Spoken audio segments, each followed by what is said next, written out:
Practice See? Well, it wasn't. We were at it. Come on up here, Cindy.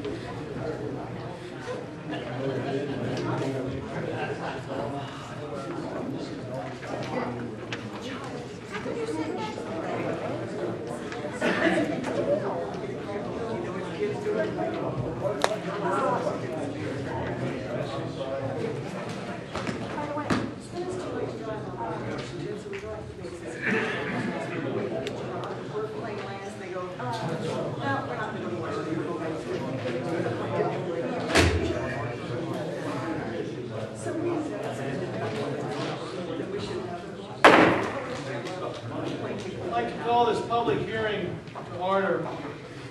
Tonight, as it's been advertised, is the public hearing that's scheduled on the annual 2012-2013 budget.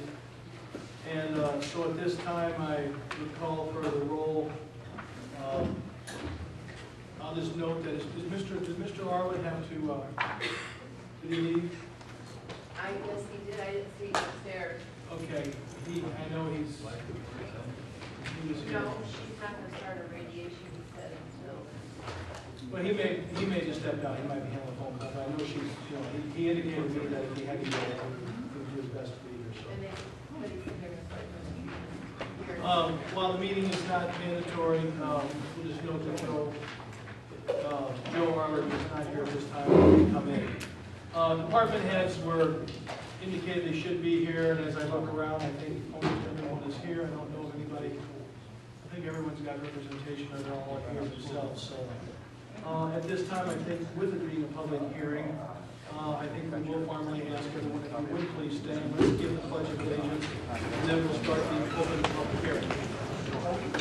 I pledge allegiance to the flag of the United States of America and to the republic for which it stands, one nation, under God, indivisible, with liberty and justice for all.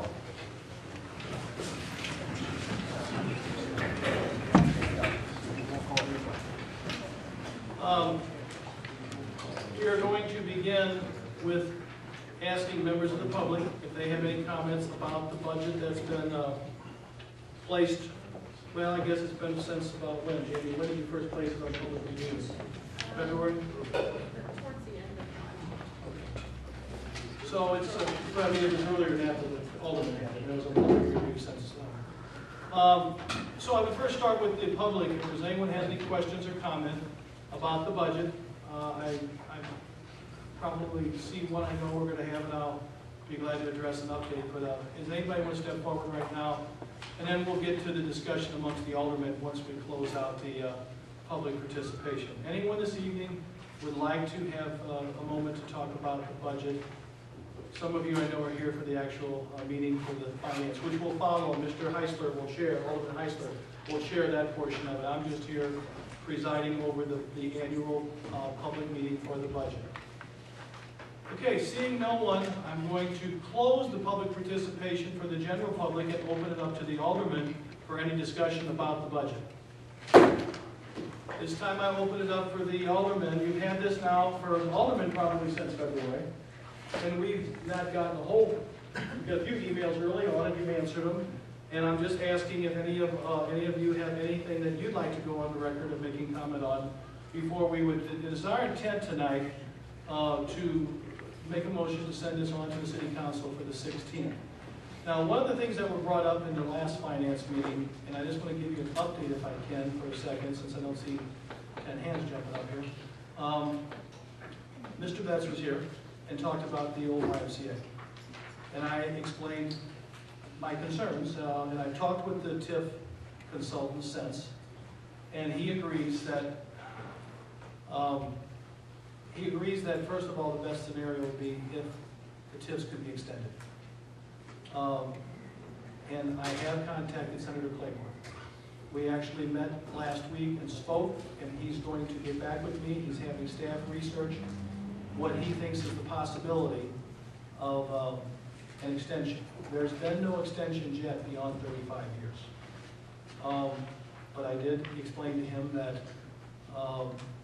Belleville has an awful lot of infrastructure and an awful lot of projects riding on particularly TIF 3.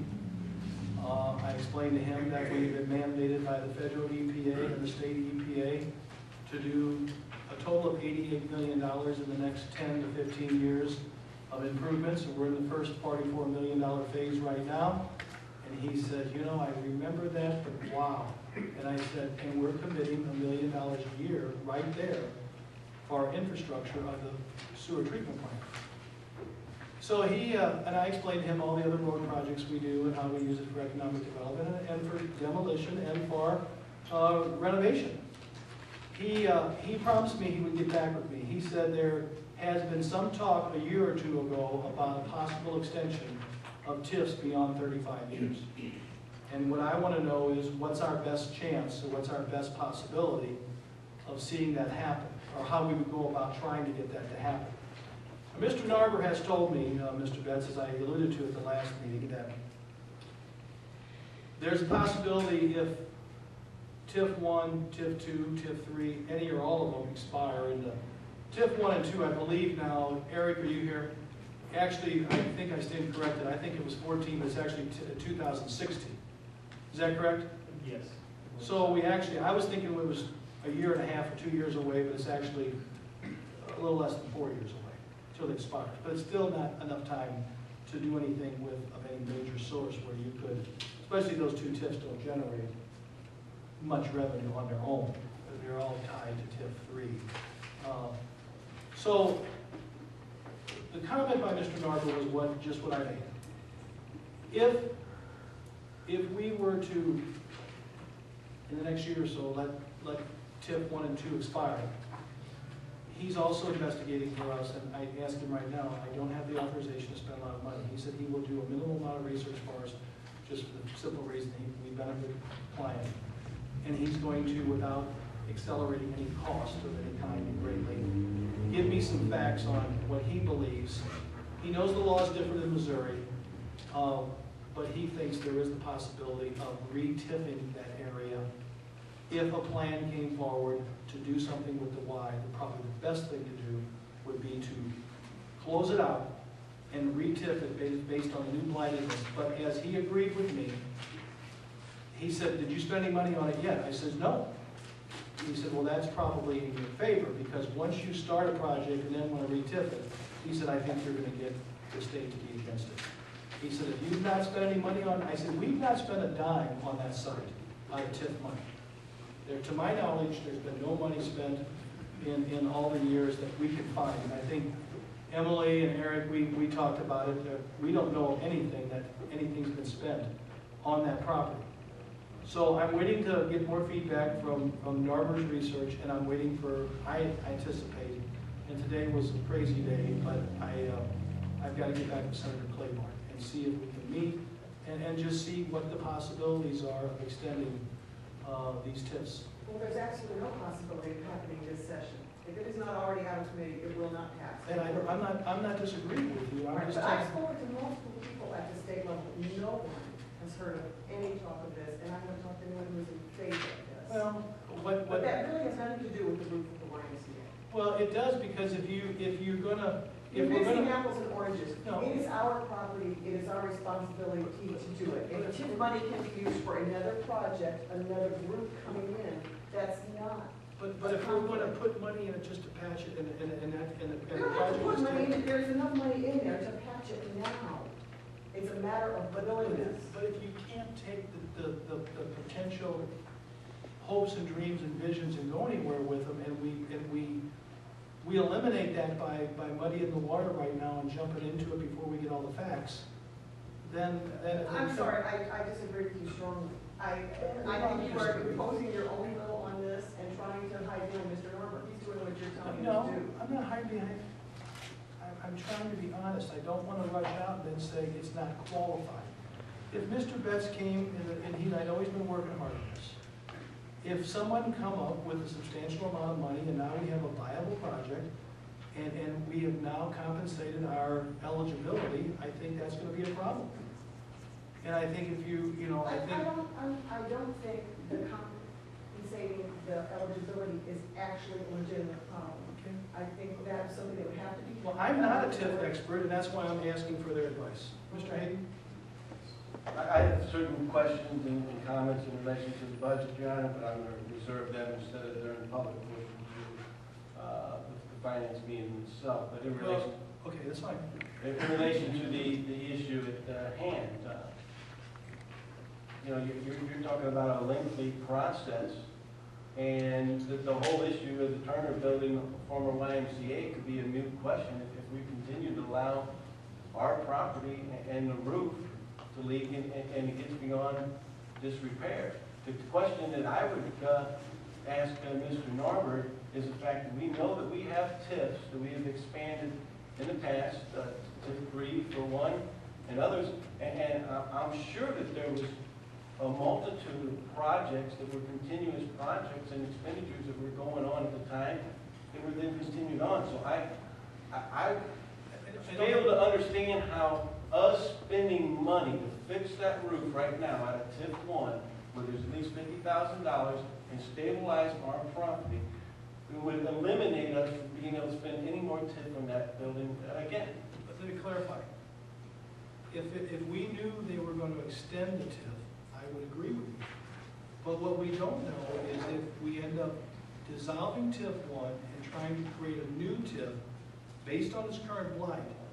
What I was told is that if there was no prior commitment to that project where it already had received TIF funds, that he believes there's a good chance we could re-TIF that YMCA into its own blighted project. And that's where I'm saying we don't want to cross that line until we get those facts. Now, the state, there was some conversation about extending up to a 50-year period. The first thing that Senator Claiborne asked me is, he said, are your taxing bodies, you think you're going to have opposition? I said, in TIF 3, I honestly believe they would all probably be supporting. But I don't know that for a fact yet. He said, well, I can tell you right now, none of the TIFs have got any extensions if they were not 100% in support. We saw that when we did the extension of TIF 10. We got it passed because everybody supported it and signed off. So, you know, I believe that there's a couple hurdles here. Senator Claiborne said he would get back with me as soon as possible. I believe it's going to take him a couple days to tell me if there's any chance. There was some discussion. It might not have been in committee, Alderman Holt, but there was some discussion about extending TIFs when requested, and they were not objected to by any of the taxing bodies. There was some discussion about extending them to a 50-year period. In other words, a second extension, which is what we're asking for. Is there a bill number for that? There was, I don't know that it ever made a bill, but there was discussion by a number of people, he said 2 years ago, but he was going to research it. And Norbert told me the same thing, that he said that a year or two ago at a TIF annual meeting, there was discussion at that time, at the TIF meetings 2 years ago, about the possibility of extending them up to 50 years. Okay, the bottom line is, you have stalled and stalled and stalled and put excuse after excuse after excuse about fixing this property. It is our property and it is our responsibility to put a roof on it. That's the bottom line. Anyone else have any comment in regards to the public hearing tonight? Well, hearing none, I'm going to close the public hearing. And we'll move on. I'll hand the chair to Alderman Heisler, and we will start the finance meeting.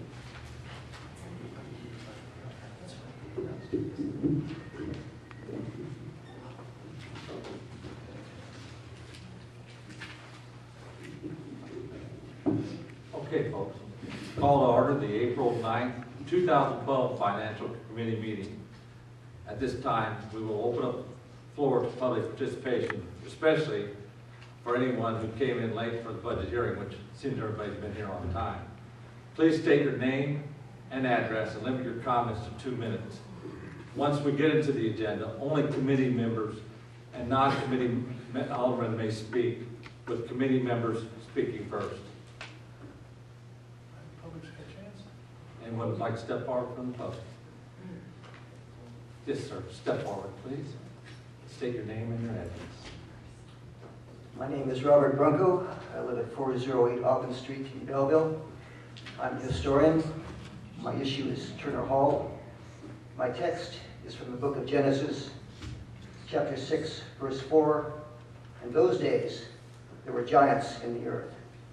I lead walking tours of downtown Belleville.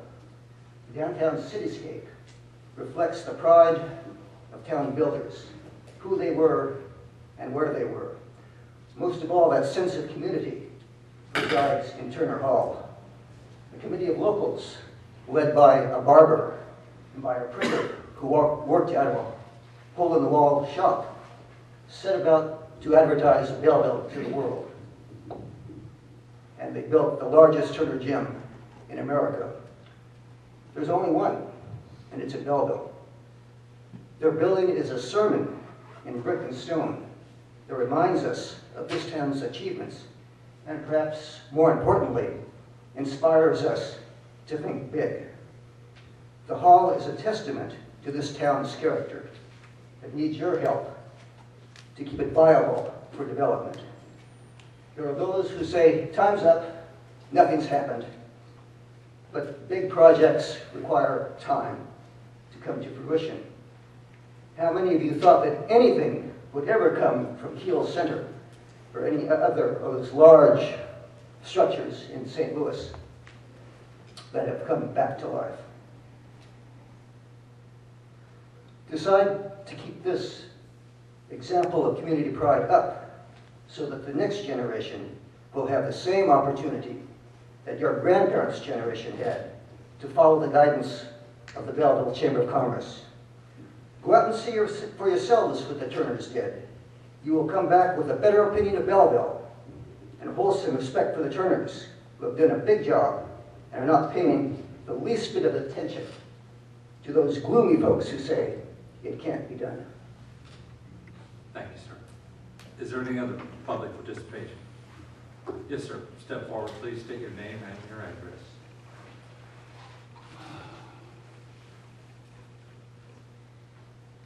Will Dial, 119 South Charles. Thank you for let me speak tonight. I hope I don't step on anybody's toes too much. The main reason I got up there was Turner Hall, but I think what Bob said was pretty eloquent and covered. I've only lived in Belleville, I think 8 years, since 2003, 2004. And what I see really bothers me. I don't see a progressive community. I see a community that says no. No this, no that. You know, it's hard to come into this town and try to make an improvement. If you have your own house, if you have your own business, if you're interested in the youth of the community, it's hard. And I'm just kind of discouraged about it. I've been working on my house for, 7 years now, and I tell my wife, sometimes I think, why am I doing this? Is there going to be a community left that someone would want to move in here and buy it and keep it up for another 100 years? This Turner Hall issue, I've been all over the country. I've been sales rep and covered several states. My mother was an art teacher, so as far as artist colonies and things that are transformed, I'm into architectural salvage, so I've been to a lot of places in Memphis and Chicago. And I look at Turner Hall and I'm like, okay, said you got it for $1. They knew what they were buying. They either had to tear it down, or they had to get somebody to come in and do something with it. Plan ahead. Well, I think the figure was thrown out that we're spending $88 million or something like that on infrastructure that the EPA has mandated. That had to be planned ahead. Money just doesn't appear. I feel so disappointed with Turner Hall because it was never cleaned up. It was never marketed. If you want to sell something, you've got to sell the sizzle. You have to have a product out there that somebody can come in and look at and say, wow, my imagination can fill this space. You can't throw it at them and say, this thing needs a $250,000 roof, and you've got to come up with that first before you can put your dream into it. So I'm just very, very disappointed. I watched the swimming pool thing at the last meeting get voted down. I couldn't believe it. I've never, ever seen a community this size that didn't have a pool where a kid that had 50 cents in his pocket could go someplace in the summer and get worn out and go home and stay out of trouble at night. Now, I'm very proud of what the downtown has become. You know, we've got some fine restaurants, we've got some good shopping. When I moved here, people wouldn't come visit me over at Lincoln and Charles because they were scared of the neighborhood. We had drug dealings going on in Breedy's apartment building, and on the sidewalk, people would stand there with their cell phones, waiting for their dealers to drive by. We got that cleaned up. We kept calling the police, it's gone.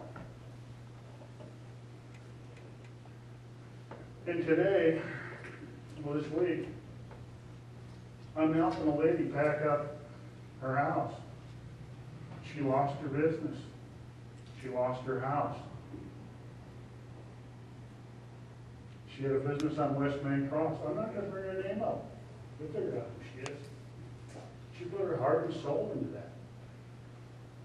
And when she wanted a couple parking places, she ran into a wall and helped her make her give up.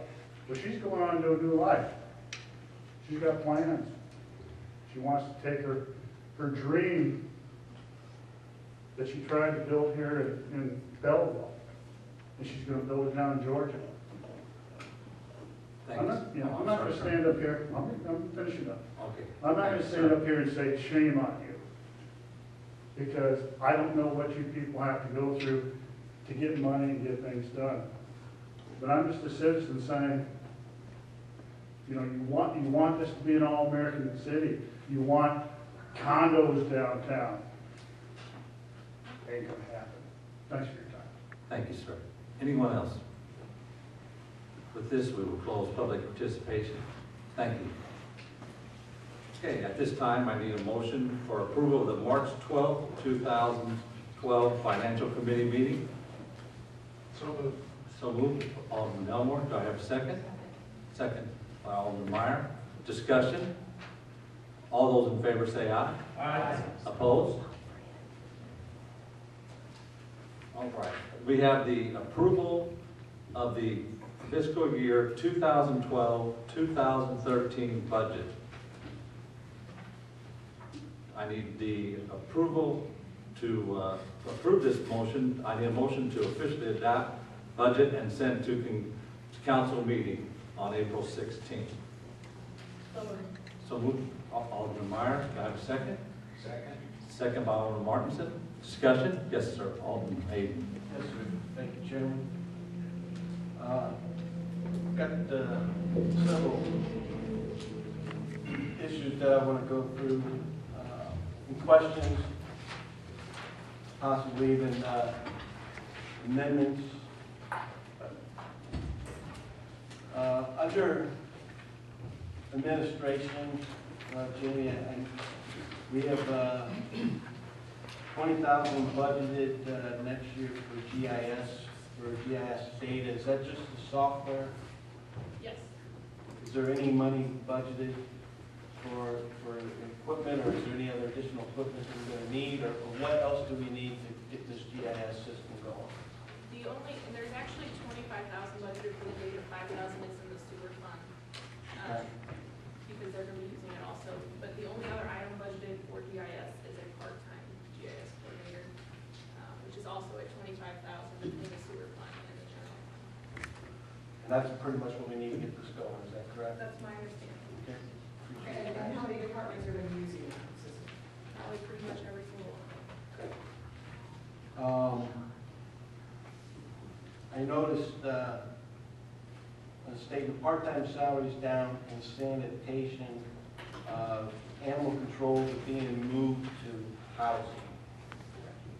I assume that has been discussed with staff, and the mayor's sitting here, can I get a rationale of why Chuck, it changed? well, I think it was discussed numerous times. Roger and Chuck don't hesitate to jump in here, but it had slowly turned to where the housing personnel, Terry Denton handles the majority of the calls. With Terry's taking on many of the duties, and he is a housing inspector, so he both does housing inspector jobs and does animal control. And we have, what, 2 other part-time people now, Roger? Yes. More and more they ended up falling. We've got to remember, at one point in time, when Jenny Gain was here, she was both sanitation and housing director of both. So the position fell under her auspices no matter which side of the coin it was on. When we divided things out a few years ago and Jenny no longer had sanitation, Jenny was still very much a person that was dealing with animal control. So it shifted to housing, and then when Terry Denton came on board, so I guess that's pretty well the best explanation of how this all transpired. That's correct. Okay, that makes sense to me. Okay. Are we planning on any mayors? And I don't know if this is true, but I've been told people have called on weekends, and the answer is we don't have anybody on weekends. That's not true. We have people on call. Yes. I mean, has it ever been true that we've had a hard time getting somebody for a period of time?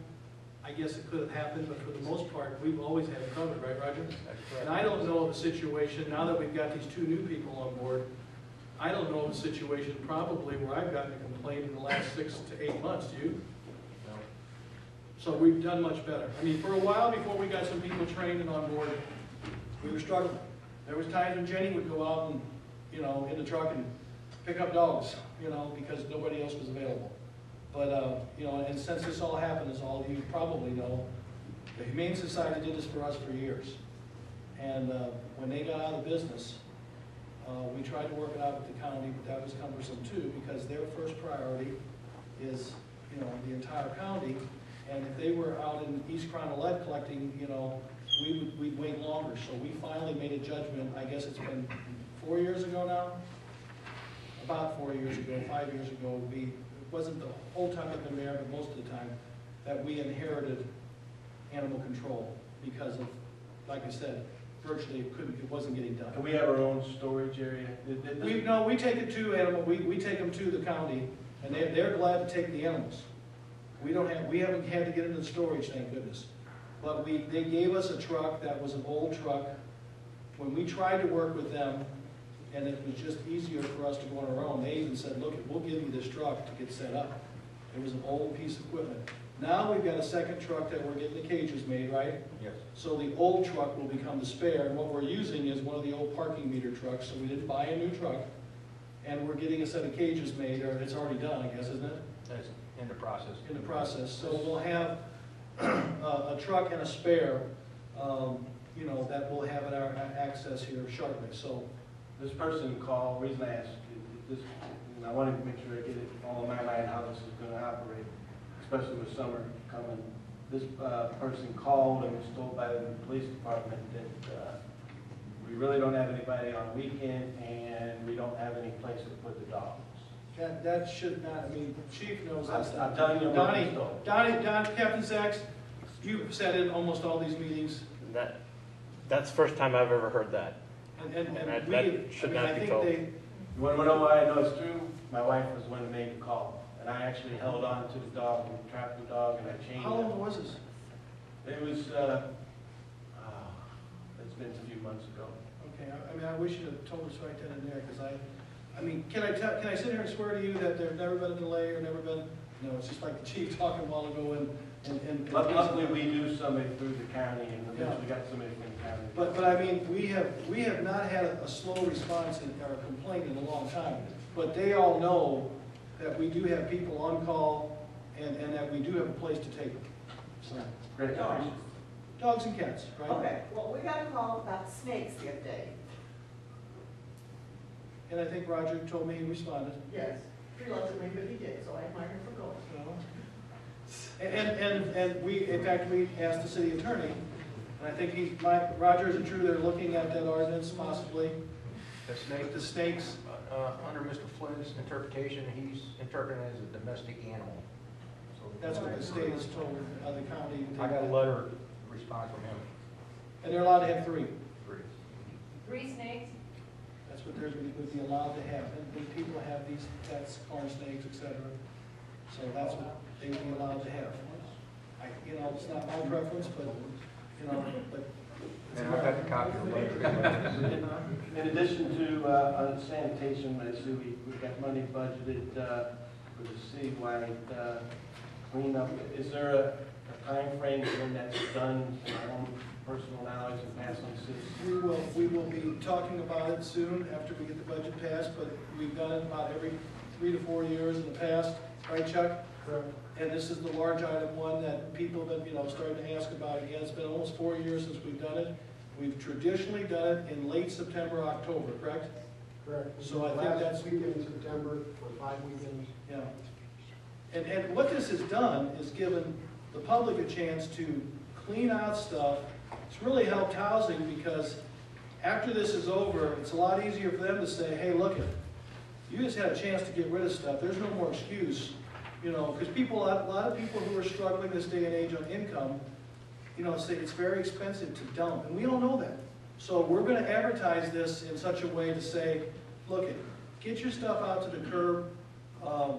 Here's a chance to get rid of things at no cost to you. And what we've seen in the past is, the fire chief is here, he's here. We've seen some houses clean some stuff up where they became much better safety risk than what they were prior to the cleanup. So we're going to try to do it again this fall. Thank you. Going to switch to tip 3, and again, Jamie, I want to compliment Jamie. She did a great job, and I appreciate the information. I spent the last, up until the police and fire committee, the last basically 6 hours going through everything that you said. I mean, I went through it initially, but I wanted to go through it again.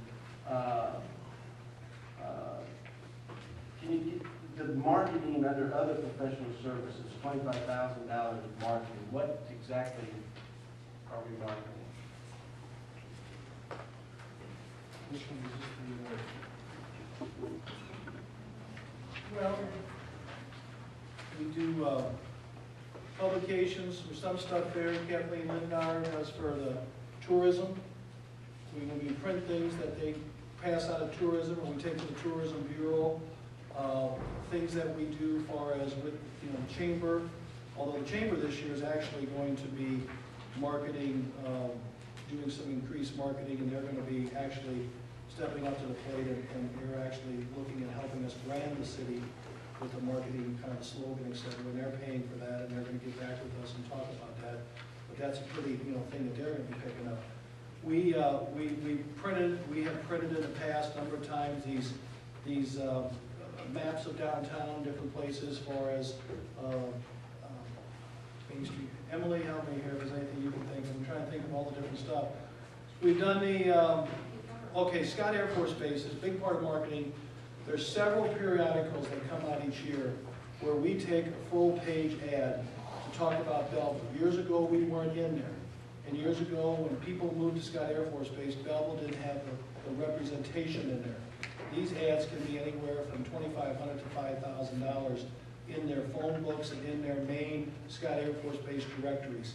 We have chosen the last several years to have a presence at Scott Air Force Base. I would have to say probably 40% of that $25,000 is probably geared towards Scott Air Force Base marketing. Right there alone. The $300,000 for demolition, my understanding, $100,000 is for the Meredith home demolition, which I'm. Out of TIF 3, that's correct. And about $200,000. Yes. What is the other $200,000? It's just the normal demolitions that we do each year that come along. We have a constant contingency of court cases that are pending that, through the process of months, we'll eventually get the court's judge's order to condemnation, and we probably do at least that much each and every year. Would you say, Raj? Yes. And consulting, $30,000. Consulting can be anything from Norbert to Yeah, that's, as the need arises, there's. It might be- That's for. It might be some consulting we've had, well, a little bit of it, I guess, even, for example, did you take the website stuff out of it when we done copy type a little bit down here lately, or is that separate? That's not a tip, that was out of Jennifer, okay. But consulting, it could be, we might need a special project or something, engineering. We've had some energy saving stuff we've done here in the city, and that's been consulting we paid to try to check our buildings and things of that nature, professional services. In the 8,500 newsletter, that's, the newsletter comes out by the. That's what it costs to quarterly print and produce the newsletter, and it's, you know, it's, yeah, 8,000 a quarter. And under rebate, pardon? Are you still a teacher? That's true, yes, ma'am. Business incentives, school rebates, 5,100,000. We rebate, what, 50% to schools, is that correct? And out of that 5,100,000, how much would that actually go to the schools? Probably about 4.7 to 4.8. 4.8 million. Yeah, around there. In the principal, item 7, I look at this sheet, 900,000, principal payment of 900,000, principal payment on Firehouse Board. firehouse award. Which has only got a couple payments to go. This payment in the coming year's budget and one more payment and then it's paid off. And it's my understanding that we're taking various amounts, I see 100,000, or 1,000 tip 18, 15,000 tip 19, 1,000 tip number 20 for the comprehensive plan. How much is that plan budgeted for a total? There's actually a little bit out of every tip for the comp plan, but it's based on, I think, the area, the square footage. You talked to And Mr. so Moore. some tips may only have, $100 or Right. $200 towards it, but I think the total cost between the general fund and all the tips is about 100,000. And we budgeted, I think, 40,000 out of the tips. Is that about right? It's about 50/50. About 50/50. Yeah. Tip Is 17, that a requirement What's that? of comprehensive plan? Is that Well, a you- requirement from the state? You want to address it, Emily? Yeah, essentially it is. It's our most powerful tool in how we plan for our future and how land use is handled in the city. And I will tell you, in any disputed case, you better have a current comp plan when you go get called to court. Absolutely. We haven't upped it. We've done some modifications, but it's been almost 10 years since we've got a complete plan. yes, it's needed, and to tip 17, 100,000 is the other. That's the other thing in the Meredith home, yes. Looking at the sales tax tip 37, 216,507 for library renovations. That's the money that we had talked about and voted on, going back to December or whatever, when we talked about, the grant that they didn't get. Yeah, the 125,000 that was put in the current year's budget, there's, I believe, 95,000, 96,501 left in the current year. And then the mayor talked about pledging another 125,000 in next year, so that's a combination of the two. They've applied for another grant, correct, Leander? But they're applying for a grant. But what we had said to the council in the last year is even if they don't get it, and they didn't get the last year's one they applied for, there was just too much competition throughout the state. Carpeting is to the point where it really needs to be repaired. The carpeting alone is over $100,000. And then there's some, they have a desire, they've modified, if they don't get the grant, they have modified their plan, library board and staff. But there are some movement, when you do the carpeting and you're gonna move everything, lay carpeting, now's the time. If you're gonna modify some workstations, and one example is to better monitor, when this carpet was put down in what, 94 or something like that it was put down? 96, okay, that's close. We didn't have near the computers and technology we have now. I understand. So they want to move some workstations, and there's some lighting moving, and there's some things involved with the move, so that they can better keep an eye on things and better, assist the customers and give good oversight, is that a good way to say it? Yeah, correct, yes. So, I mean, there's, like I said, if they get the grant, they got a number of things they want to do at the library. I have no animosity towards library, Mr. Chairman, and Your Honor. It's just, it comes down to sometimes philosophical point of view, and I see a separate line item of $17,000 for the library air conditioning upgrade, and yet I'm looking at the same maintenance service building account, and we only have $50,000 for the police department repairs. You know, and As I've made it clear to you, we're in the process, and I'm hoping not too long down the road, as just indicated, firehouse number 4 should be paid off. We have another loan that Whitey Herzog was paid off this year, will be, and I think there's one more. I think the other building, I guess, is a couple of years, 5, 10. That maybe we get. But my point is, I've made it very clear that I know we need to do something with the police department, but we need to be sitting down with an architect and deciding. There's some building space issues. Chief and I have had many conversations. We'll have many more.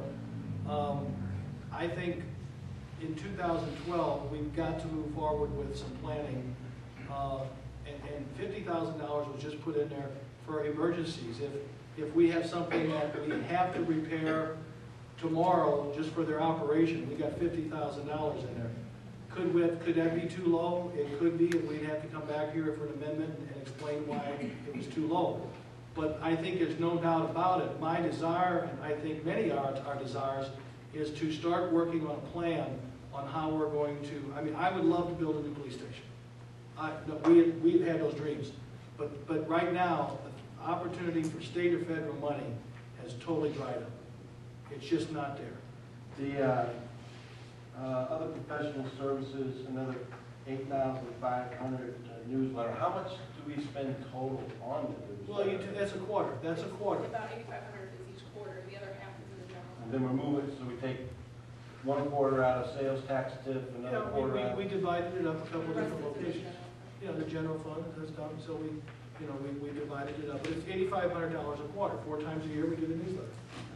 And another almost 1.5 million school payments, and that's more sales tax rebate from the TIF, goes back to the schools The at real estate 50%. tax rebate. The other improvements, South Side Park, the 202,000, I assume that's for the lights that we had discussed for the That's ball most of it, diamond. isn't it? And pavilion, The lights in the pavilion and a restaurant. and a restroom. The restroom. Under interfund operating transfer to TIF 16, FSP match, that's the There was $390,000 Frank Scott Parkway repairs done, and that's our match over to the state. to the state, okay? The TIF number 16, bicentennial park payment, $200,000. Yes, there, I believe, that was the park that was purchased for $1 million. There are 2 payments left on that, I believe. So This after payment? this one, we have one more. One more. Correct. Okay. Housing vehicles, we got 20,000, 2 housing vehicles. I believe we discussed before, but I want to make sure I'm clear in my mind. We closed out 2 Crown Vics, and it's our goal to buy new vehicles. Is that correct? We're looking at some 4-cylinder cars we're exploring. To be less on gas. Yes, Dave Klingler is doing some exploring with Roger now. We're looking at the state bid, and we're looking at some 4-cylinder automobiles that they think would work for them, and that would be, doable. But the whole idea is to start to slowly replace the old police cars that are gas guzzlers and wearing out. And more than gas too, the repairs. The repairs, right now, the repairs are killing their department budget. And the existing park truck, 22,000, how old is that? The existing park truck that we're replacing, Correct. we're asking for, How old is it? It was 80-something. yeah, it's 84, 86, I think Jason told me. High Center Streets, Bonds, Bicentennial Roadway and Culvert, 250,000. To the $400,000 grant, Tim, tell me if I'm right here, the $400,000 grant that we got from Kimmel, and then we got another $90,000 or $100,000 from the park grant, right, Jim, or Debbie? we had to put a match in, but to get off the new road into the entranceway that they've redesigned is some culverts and some stuff that we have to do, and that's what that's for. Because we have another, under other improvements, bicentennial phase 2, another 375,000. So you're looking at basically almost 600,000 total. I think with our match this year, it's probably 700,000, isn't it? What Well, would we that, say? Metro East Park District grants 25%, and ours 75, but we have to pay it all up front. Yeah. Yeah, as you can see at the bottom, there's reimbursements. It says any PRD, Metro East Parks and Recreation District, we get 93,000 back. And the 15,000 dog park, what exactly are we doing there? And where are we doing it? Well, I think the easiest way to say is that, you know, we've been listening and we've been exploring. There's been a number of people here in the room, Mr. Elmore, looking at a dog park. I've never been against it, but it's like anything else. When this conversation first started, it was in the height of the economic downturn. They originally first talked about East End Park. The more we got looking at it, there's not one part of the East End Park that's in a TIF. So even if you were going to repair a sidewalk or add an extension of anything, there's no TIF dollars there. We then started looking at some other park alternatives. 6th Street has been the most recent park area where we tore down the building in the street department and it's talked about. But now one of the snags that we run into, it's going to be another, what, 18 months? Who can tell me? Tim, somebody know, Chuck, or I know Jenny knew at one time, or maybe Eric knows. How much do we have on that testing yet? Another 18 months? About a year, maybe. About a year. Maybe a little more. Ameren, if you remember that Illinois Power used to own the site, got into some EPA issues, and there's a year left of testing. So we can't forward the project at that particular site until we would get that final reprieve from them. It is still possibly a consideration of a very viable site. It's walkable from a lot of places. It's out in the open. It could be fenced. There's parking. There's already a pretty packed parking lot there that could be, easily oiled and chipped on top of it. And so I'm very much not against it, but we got to get the clearance from Ameren IP that site is clear and free of any more remediation. So that's where we're at right now. And they're still trying, I think Phil's a true statement, we're still trying to raise money. Yes, Jim? we have some raised. But there's more to go. More to go, but some has been accomplished. So, and I think it's safe to say that we've even looked at, Jim Schneider and I and Debbie and park staff have even talked about the possibility of some other potential sites. But I think it's fair to say that 6th Street has certainly caught our attention, and we're just now waiting to see if, one, they raise more money, and two, more money and awareness, and two, if we can get the EPA to clear the site. I think then we would potentially try to move that in maybe next year's budget forward. Under sanitation, we have grass cutting 57,000. I assume that's for the grass cutting of non-compliance property. Yes. Are we going to bid that? We just did bid it, right? About a year, a couple of years ago? Last year. Last year? About a year ago this time, a little before We're that. going to bid it again this year? No, it was a 3-year contract, wasn't it? 3-year contract, we got the best deal that way. And realistically, do we ever get any of that back? I know we put liens on property. We get liens on property, we'll get some. I mean, I can't give you the exact dollar figure, but there's some we get back. It just has to be considered a bonus, basically. You're probably right, but I mean, we get some. We got the, under 217 parking stay, I assume the 29,000 has an extra couple thousand for contingency since it's basically supposed to be 27.5, is that correct? Right.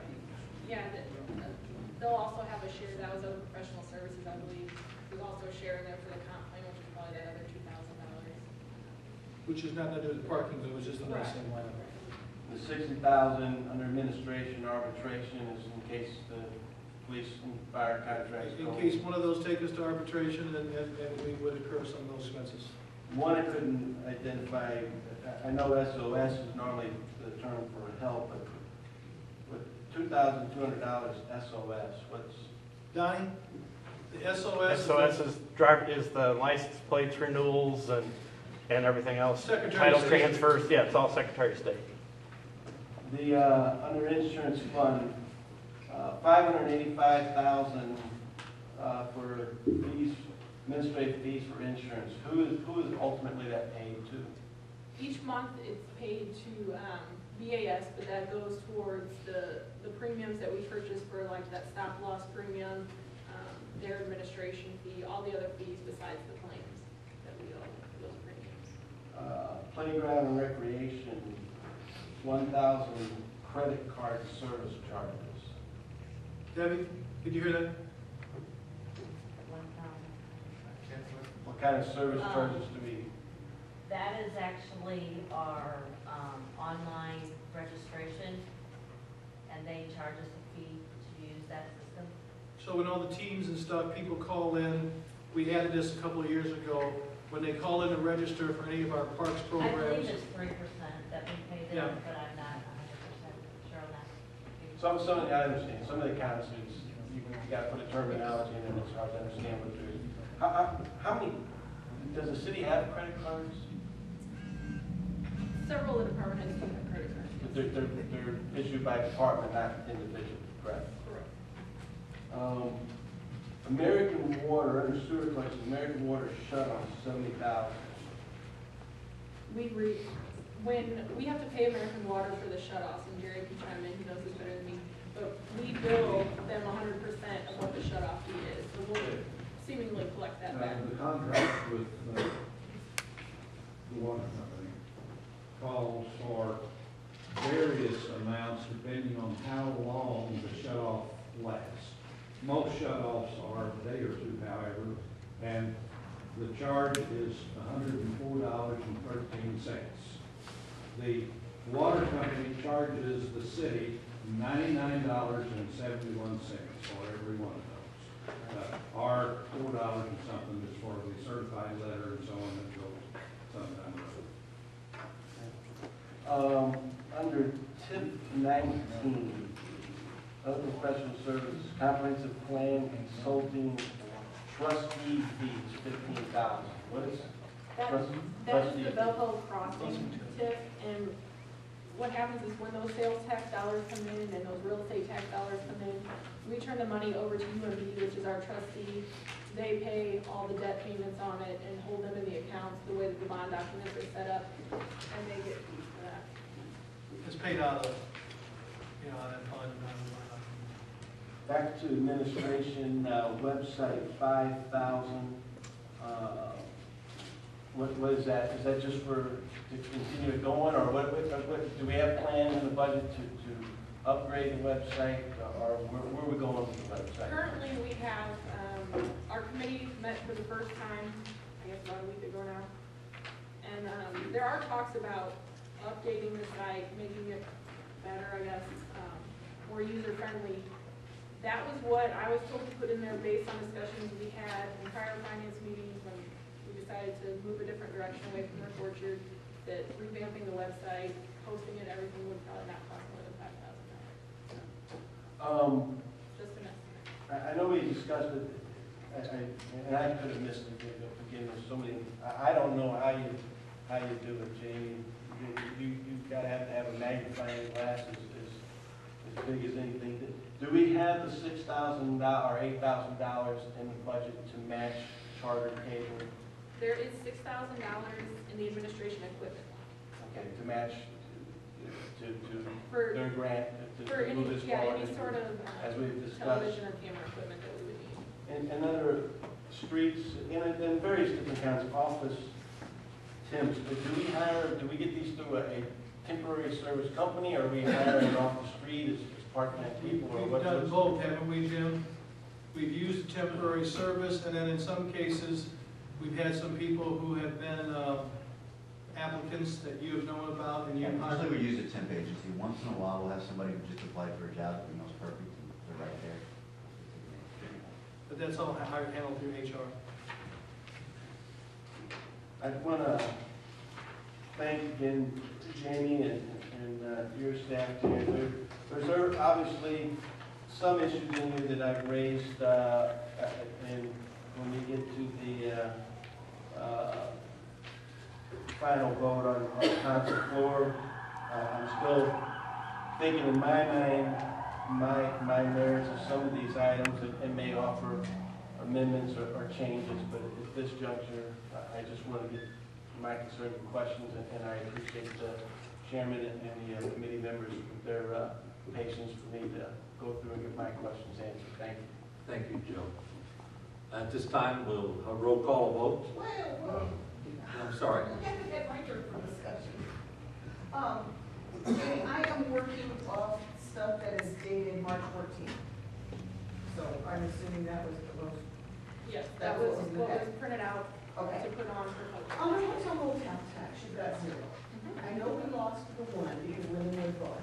Do we not have income from anything else? Are they all? At the last finance meeting, I think Mr. Hayden questioned the same thing. What happened was, is in the past, we used to transfer 100% over to our hotel motel fund, or tourism fund, I should say. Okay. To pay for Kathleen Lindauer's salary. Right. And marketing, Okay. that sort of thing. When we started to get into financial problems, we decided to let's only, for now, that fund was doing okay, let's do 50-50. We'll keep 50% in the general fund, transfer 50% over to tourism.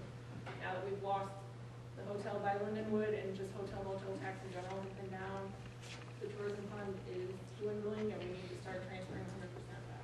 Okay. And the tourism that she's been doing, the number of bus tours that have been coming into Belleville has just tripled in the last year or two. But Okay. she's bringing into our downtown area. Well, I just couldn't understand why there's one hotel made that, sure, but it's not, it's just going into a different fund. Okay. How did the Illinois Historical Preservation Grant, have we applied for any historical preservation grants? Eric? Clearly we did at some point. That's the one for the West Belleville National Register District, Okay. and because we have to pay that out up front, and then we get reimbursed, but we're still waiting on the grant agreement from IHB. Okay. And they make their own timeline. Yes. Under the fire department safer grant, that's considerably less than they had another year. Is Well, that- the safer grant, what happened when we hired those 4 firemen a couple of years ago, when the safer grant came about, which was really cheap right after we opened the firehouse, right, a year later, something like that. It starts out at a pretty strong maximum First amount. year is 90%. Yeah, and then it 80%. dwindles, the way they're designed. Same with the cops grant, I think they're structured the same way, right, Donnie? They always start out and they dwindle down. Well, the most recent one is 100% for 3 years and then it's finished. Okay, I guess, but the fire safer grant was set up differently. It was like 90, 80, 50, 40 or something. Right, yeah, it drops. So it's totally expected. That's- No, that was anticipated. Okay, special business district sales tax, why is that at 0? And the Frank Scott Business District at 0? Are those going into? What happens is, those are the special district, that extra 1% tax in those, the TIF districts and the business districts that come in, right after they're deposited, we pretty much the next claims write them out to the trustee from the bank to pay, because they're going to pay towards those bonds. Okay. So that's why it zeroes out. I think technically, I'm talking with our auditors, I think next year what I'm gonna do is kind of account for it differently so that it does still show in here and we can show more of the principal debt payments coming out instead of zeroing it out. Okay, and the home sales tax just nearly doubled. Is that because of The extra increasing quarter. the 4%? That's what that is, okay. All right. Court fines. Yes. On what basis are you guessing it'll be higher? We have experienced large increases since, I would say, I guess, since the chief's plan for the two stops or two, I don't know what you want to call it. Contacts, that's the word I was looking for. Okay. A day. They average now anywhere from $10,000 to $16,000 a month. Excellent. All right, here's my question though. You've got the parking fines going up. I didn't think we were really doing that much to enforce parking. Well, we're doing as much as he can. I mean, they're doing them. I mean, right, chief? And they have gone up somewhat. We really actually hit about 17,000 this current year. Really? Okay. How, are they out there daily or just intermittent? I think it's safe to say that somebody's out there daily. I might not be the same person, but it's a combination of people that you've got structured to do it. Yeah. I mean, it's. Because I see cars sit there for 6, 8 hours and it's 2 Well, hours. I mean, is it perfect? No, but you know, there is a constant rotation of people out there making checks. So I mean, I think I've seen an improvement, and obviously the numbers show that. What is our rental income? Is that? Rental income could be from Nichols Center. You know, $1,500 a month comes in for renting out the West End Police. Oh, that's right, Metro that's Base. right. What is it, like cell towers on, because that's There's $20,000. Couple cell towers. Yeah, there's a couple lines right after that, lease Sprint Tower, lease other, those are generally cell towers. Okay, okay.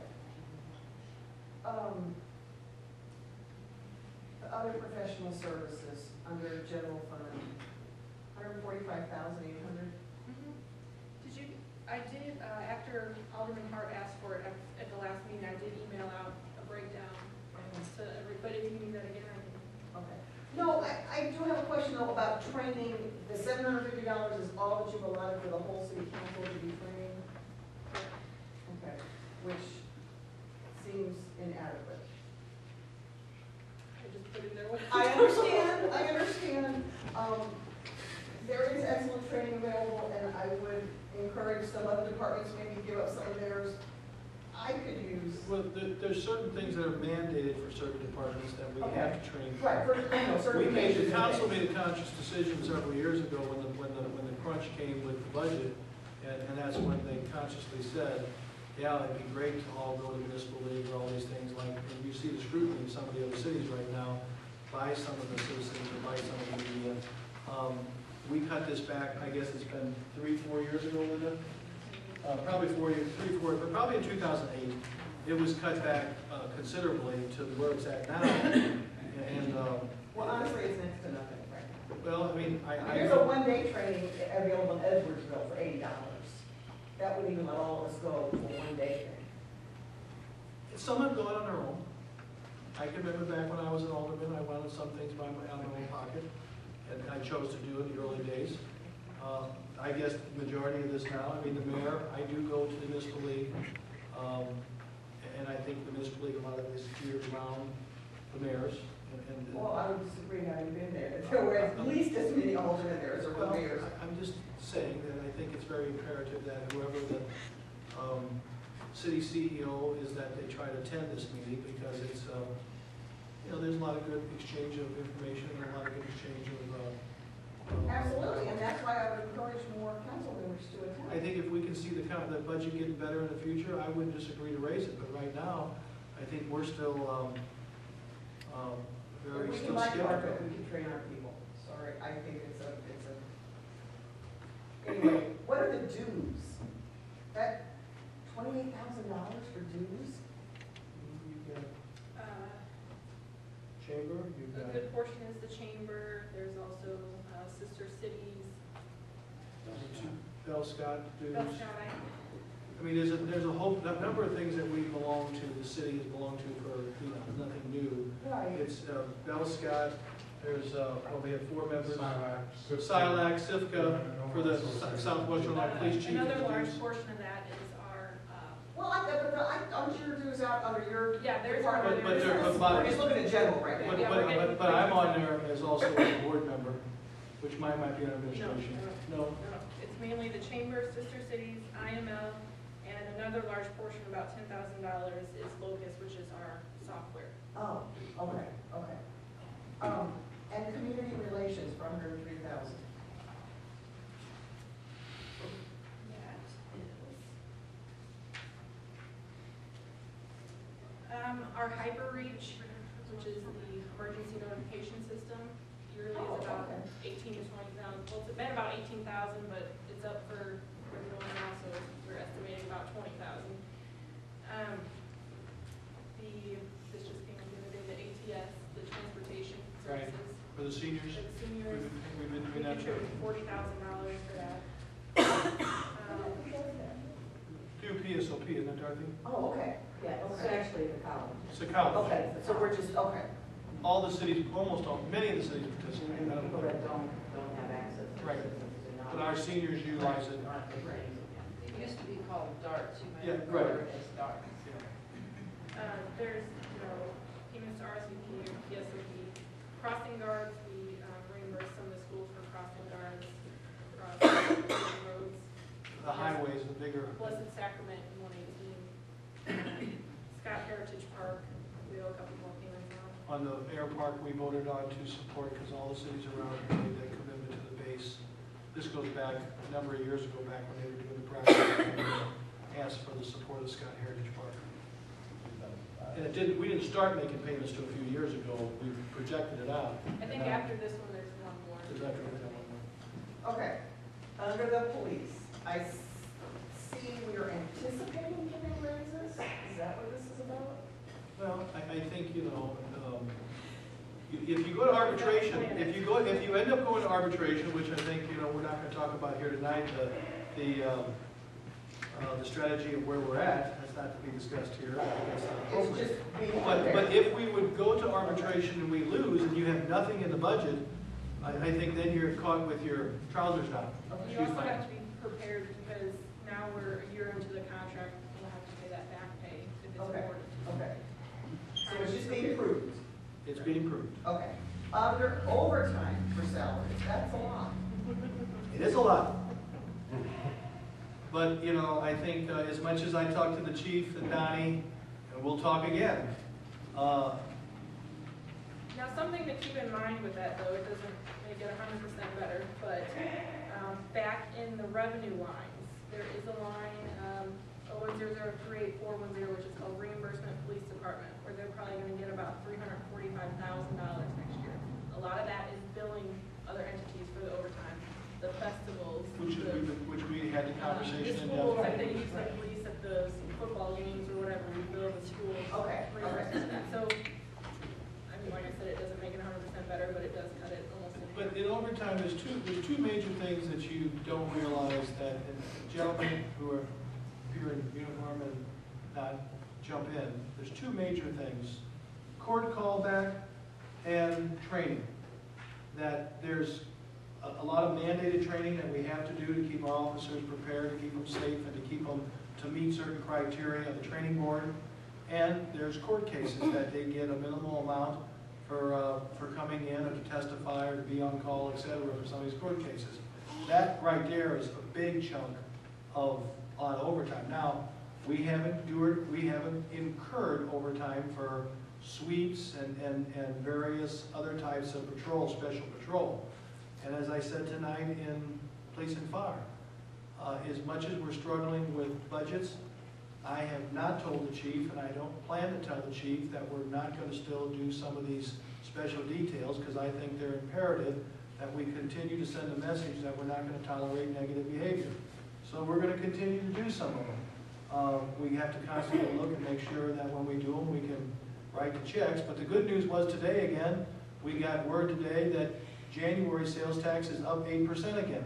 So we continue to climb, and I continue to thank the public for doing what they're doing.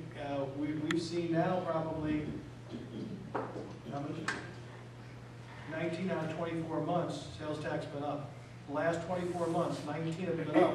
And I think 2 of them, one was even and one was down by about 1%, 0.01%. So I mean, we're doing, compared to most cities, we're doing extremely well with our sales tax. And all I can say is thank goodness and thanks to all of you for spreading the word about shopping in Belleville. That's what's keeping our able to do these extra patrols and things. If that wasn't happening, I'd have to tell the chief to pull back.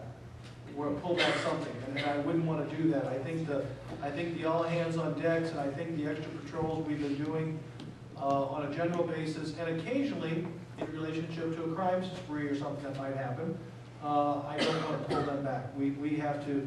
He talks to me because while he's got to make the judgment if we need those types of things, he's got to look at me though if the overtime is through the roof or how we're going to pay to make sure the checks don't bounce. But we've been getting it done, and we've been working together, and I'm supporting him, and he's doing the job. But overtime in the police department is a lot. Okay, and what are the rentals for the police department? That's mostly the copy machines and our data that we paid to the Secretary of State for the computers in the cars and the driver's license information and the computers in dispatch. Oh, okay, so it's not something you can control the cost of, they're setting the price. Exactly. Okay. Travel. Schools, classes, when we've just had a number of guys go out of town to Bloomington, Carbondale for specialized training classes and stuff, pays for their room and board and food. Every time a person would get promoted, for example, there's certain management or leadership classes they need to take to properly train them. If you promote a sergeant, you promote some of these guys, and there's classes they have to take to meet certain criteria for a police department of our size.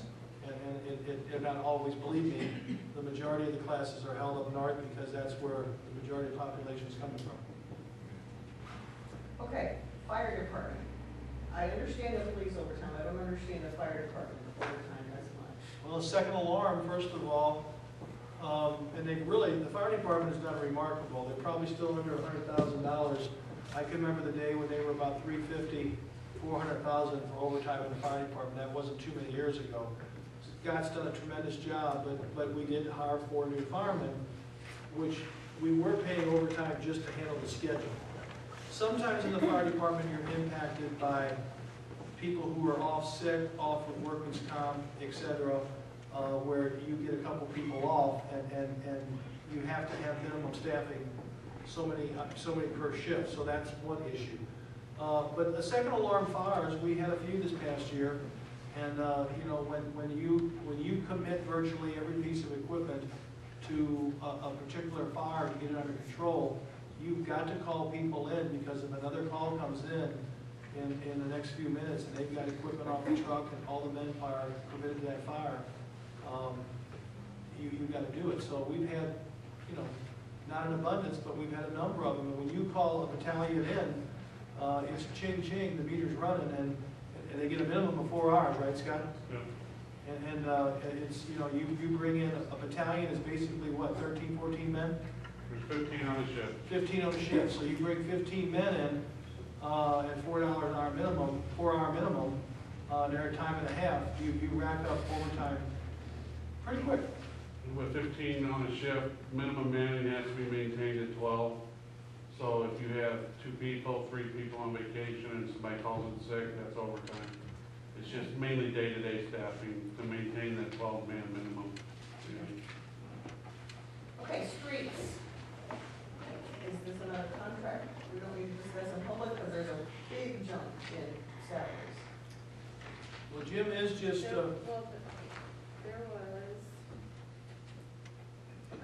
there was one employee that was on temporary disability that is expected to come back. So when they're on temporary disability, their salaries are not paid out of the general fund. Okay. They're paid through liability. So now we're we're not planning to absorb hiring it. people or giving exorbitant raises. It's just a salary coming back in. Got it, got it. There was also an employee moved to the street department this current year that we're in, from the street department to the cemetery, but it was after the budget was already done, so the salary was in the cemetery and not in the street. Okay. Part-time salaries in the Parks Department.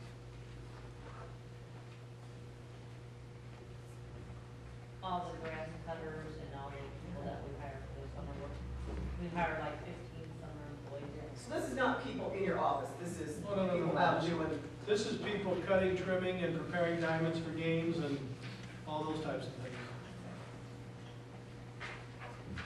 Mayor, this is a lot of youth residential. These are college kids mostly. It's seasonal.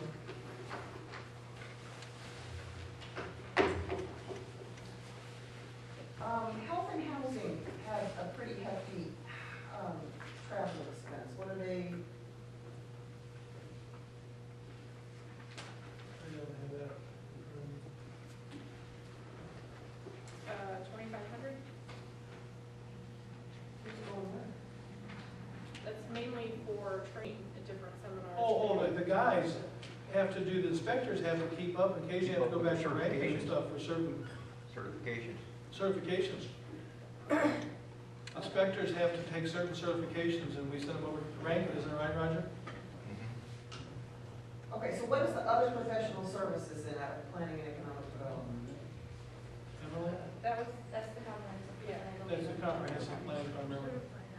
Okay, so that's about half of it then is? Yeah, about half of it is coming out of that line item. Okay, and what is that training and travel? Seems pretty hefty too. That's for keeping up on certifications in various classes that we go to around the region and throughout the state. Like for example, Eric attends every year a mandated enterprise zone conference. Emily goes to, I go to all the AICP, upkeep and the upkeep stuff. And typically, how far away are they? Some are throughout the region, sometimes, usually every other year, it's probably a trip to Chicago. This past year, it was in St. Louis. This coming year, it'll be in Chicago. They usually alternate, so it's local every other year. All right, so like when I see you in Collinsville, are you turning in mileage for that? No, usually I don't. I might take the city car, but usually I just drive my own car and don't turn around.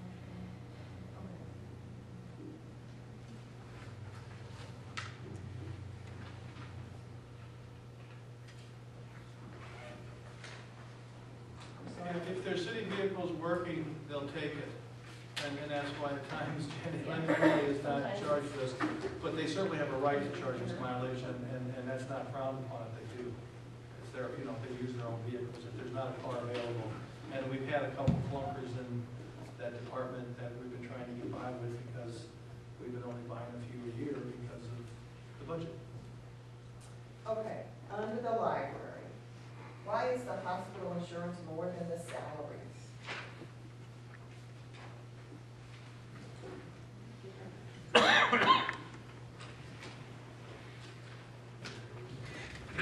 Okay, I show the hospital insurance at $106,000, the salary is regular time $569,151. How many employees are we talking about there? 29. 29? 29. 29 Is employees. that full or part? That's full-time equivalent. And how many of them are in the IMRF? If they're over, Linda, how many hours? 30 hours they have to be in? If they work over 30 hours, The majority of them. they're supposed to be in. Majority of them. I'd say the majority of them are in. Okay, and that's a travel expense that's more than doubled this year. How come? With the library? These questions you have to direct to the library, I don't know. I really can't answer that because I didn't expend those expenses, those were prior to my coming, so I don't know. I know that Harriet participated in is it the Kaskaskia Library System meetings, et cetera? Is that what I'm thinking of? Lewis? Right, and there have been some travel expenses, but we're looking at $900, $1,000, and this year they're expecting $5,000. The reason why it's increasing this coming year is because I don't know how many know what's going on with libraries in the state, but basically the libraries in the state of Illinois are basically merged into 3 systems. We are part of what's called the Illinois Heartland, which is in the process of merging all the libraries in Southern Illinois into one system. Those expenses have increased because myself and several of my staff are on committees to facilitate that merger. So we're traveling to Effingham, to Edwardsville, to Carbondale, some of us once a month for these meetings to coordinate the merger. Okay, so, but you're only anticipating that maybe being this year, as you're working on this, that will be an every year kind of expense. The merger is anticipated to take 2 years to fully integrate, but this year will be the bulk of the work. Yes. And what is community services for $5,000? That is a line that I have increased this year to help promote the library, to do things like marketing, do things like providing a little bit more money in the mileage for my staff to go out to various schools, agencies in the community to just promote library services. Okay. Thank you. Fireman's Pension Fund, under the widow's pension, how many widows do we have? How long does that something last? Directed at Jerry. Jerry, he's the president of that committee. What is that question? I heard the pension, but I didn't. Oh, widow's pension under fireman pension fund. The state tells us how much you have to ante up, and you do. Okay. That's an easy answer. Now, one last thing. In bygone years, 10 years or so, cities and many other people didn't do what they were supposed to, and that's basically why the pension crisis exists now. Right. And I assume the police is the same way. Okay, thank you.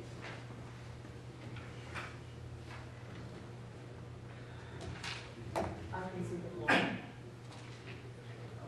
Okay, good news, I got one question. Go right ahead. All now. I understand with the pool that we've got the 11, 12 projected revenues and expenditures. I'm on the swimming pool fund 16, and then 11, or rather 12, 13 is zeroed out. I get that. So we have no expense for closing the pool down? Or we just lock the doors? We have zero budget, is that right? Well, we went I out, believe any expense would probably be absorbed by the recreation department, which is Fund Minimum. 07. now, Phil, let me ask this question to you though. We went out there the other day with staff and numerous department heads, and we spent quite a bit of time looking at what had to be done to secure the property. I gave them pretty strict orders. I want to make sure it's cut and trimmed and kept neat and checked daily. There's things out there, without going into details, that we can use in other departments, and we're going to absorb them if they haven't already been this past couple of days. You know, from picnic tables to trash cans, whatever, we're going to use elsewhere and get, not let them just disappear. As far as any long-term, the park board is going to be talking, and the staff's going to be continuing dialogue with Jim Schneider. In the future, they're going to have to probably budget something far as making determinations about the pool. We're open for right now. I think the best way to coin it, I guess, Jim, is to say we're looking at both a short-term possible usage of the 7 acres, and then we're ultimately looking at a long-term, what we could do with it. And so, but my immediate goal and concern is keeping it safe, keeping it clean, and making sure that even though there's no water in the tank this summer, that the grounds and everything, and we don't anticipate this to be a great cost, but we do have a couple of our part-time grass cutters know that they're going to spend time out there keeping it looking nice. But as far as future demolition or future changing anything to restructure it into some other use, none of that's an issue to budget. And what about planning for future pools? We're going to have to put something, we're going to have to start to look at that, what it's going to take to come up with a group that we might want to hire.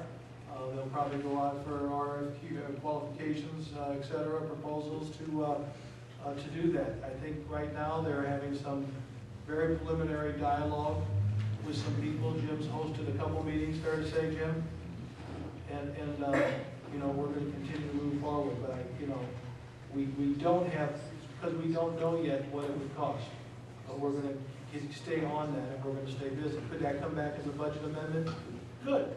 And if we continue to go up 8% every year, every month on sales tax, then I think we would gladly be able to entertain something of that nature, to put a few dollars aside yet in a few months for something of that nature to do a study.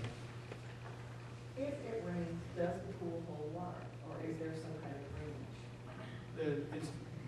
It's a gravity fed, it drains. It drains, yeah. I mean, worst case scenario, little kid could get in there. The pool will not maintain any water, I think it's safe to say. We will check it. If something would plug up or have anything, we're going to get out there, and if we had to pump it or unclog it, but I mean, there's drains in there that it will drain.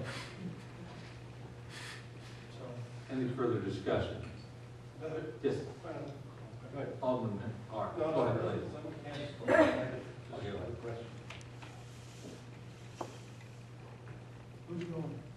Alderman Hayden, go ahead, please. I was going to ask, where does your memo, Mayor, in relation to the Director of Development, Economic Development, fit in with this budget that was in the packet? One of the things we talked about is Jamie originally had in the budget, and we didn't make any changes because we hadn't gotten to this meeting yet. She had the money in the TIF, or the general fund, for the phones. at 213. The housing department, the phones are shot. These phones could be moved if we ever needed to. I know, but my comment to you was, this question will come up. There's $18,000 that was enriched, that I propose that we adjust that and make an amendment to take that out of TIF 8. And that would then free up that money, and then $60-some hundred for the proposal to increase Emily to what she's doing. When Emily came back, I did not come to you all. So yeah, most all of you were here. Yeah, you were all here, but you don't work for it. I did not press it immediately until she got reestablished as the director. She's got her AICP, she's got her master's, she's done a great job. Again, recently, I watched her on weekends and how many days do the redistricting stuff and everything I've had her, and I just feel like she's doing the director's job. And as I said in the memo, if a couple of the leads, we got a number of leads right now that we're dealing with. If they would all, if any couple of them would start to pop, we might be back at the drawing board saying that we're going to need another person in economic development. She's also going to have a part-time person right now to help oversee with GIS and her. It's going to be up in her office. And the major thing she's taking on that really prompted me to look at this promotion now is she's going to be overseeing the comp plan, which hasn't been done for 10 years, and it's a major task. So, but in answering that, I think by making at the next, appropriately here, the amendment to take the phone service that was in the general fund out of TIF 8, where the building's located at 213 South Illinois. That's for $18,000. This is only less than 6,700, right? Is that right? That's about correct? Less than 68. Less than 6,800. So there'd be more than enough to actually be a little surplus in there. You're on that. So you're telling me this is, money is already in this budget as presented, or it's going to have to be amended? The TIF would have to be amended. TIF 8. For the phone system. For the phone system. The salary is not in here. The salary's not in there. And that's why I did this. It was one of those things that, it just, with everything going on, I did not get to it, and I meant to. I'm not criticizing that, Your Honor. I'm going to tell you point blank. We're sitting here looking at spending $60,000 for arbitration to fight police contracts.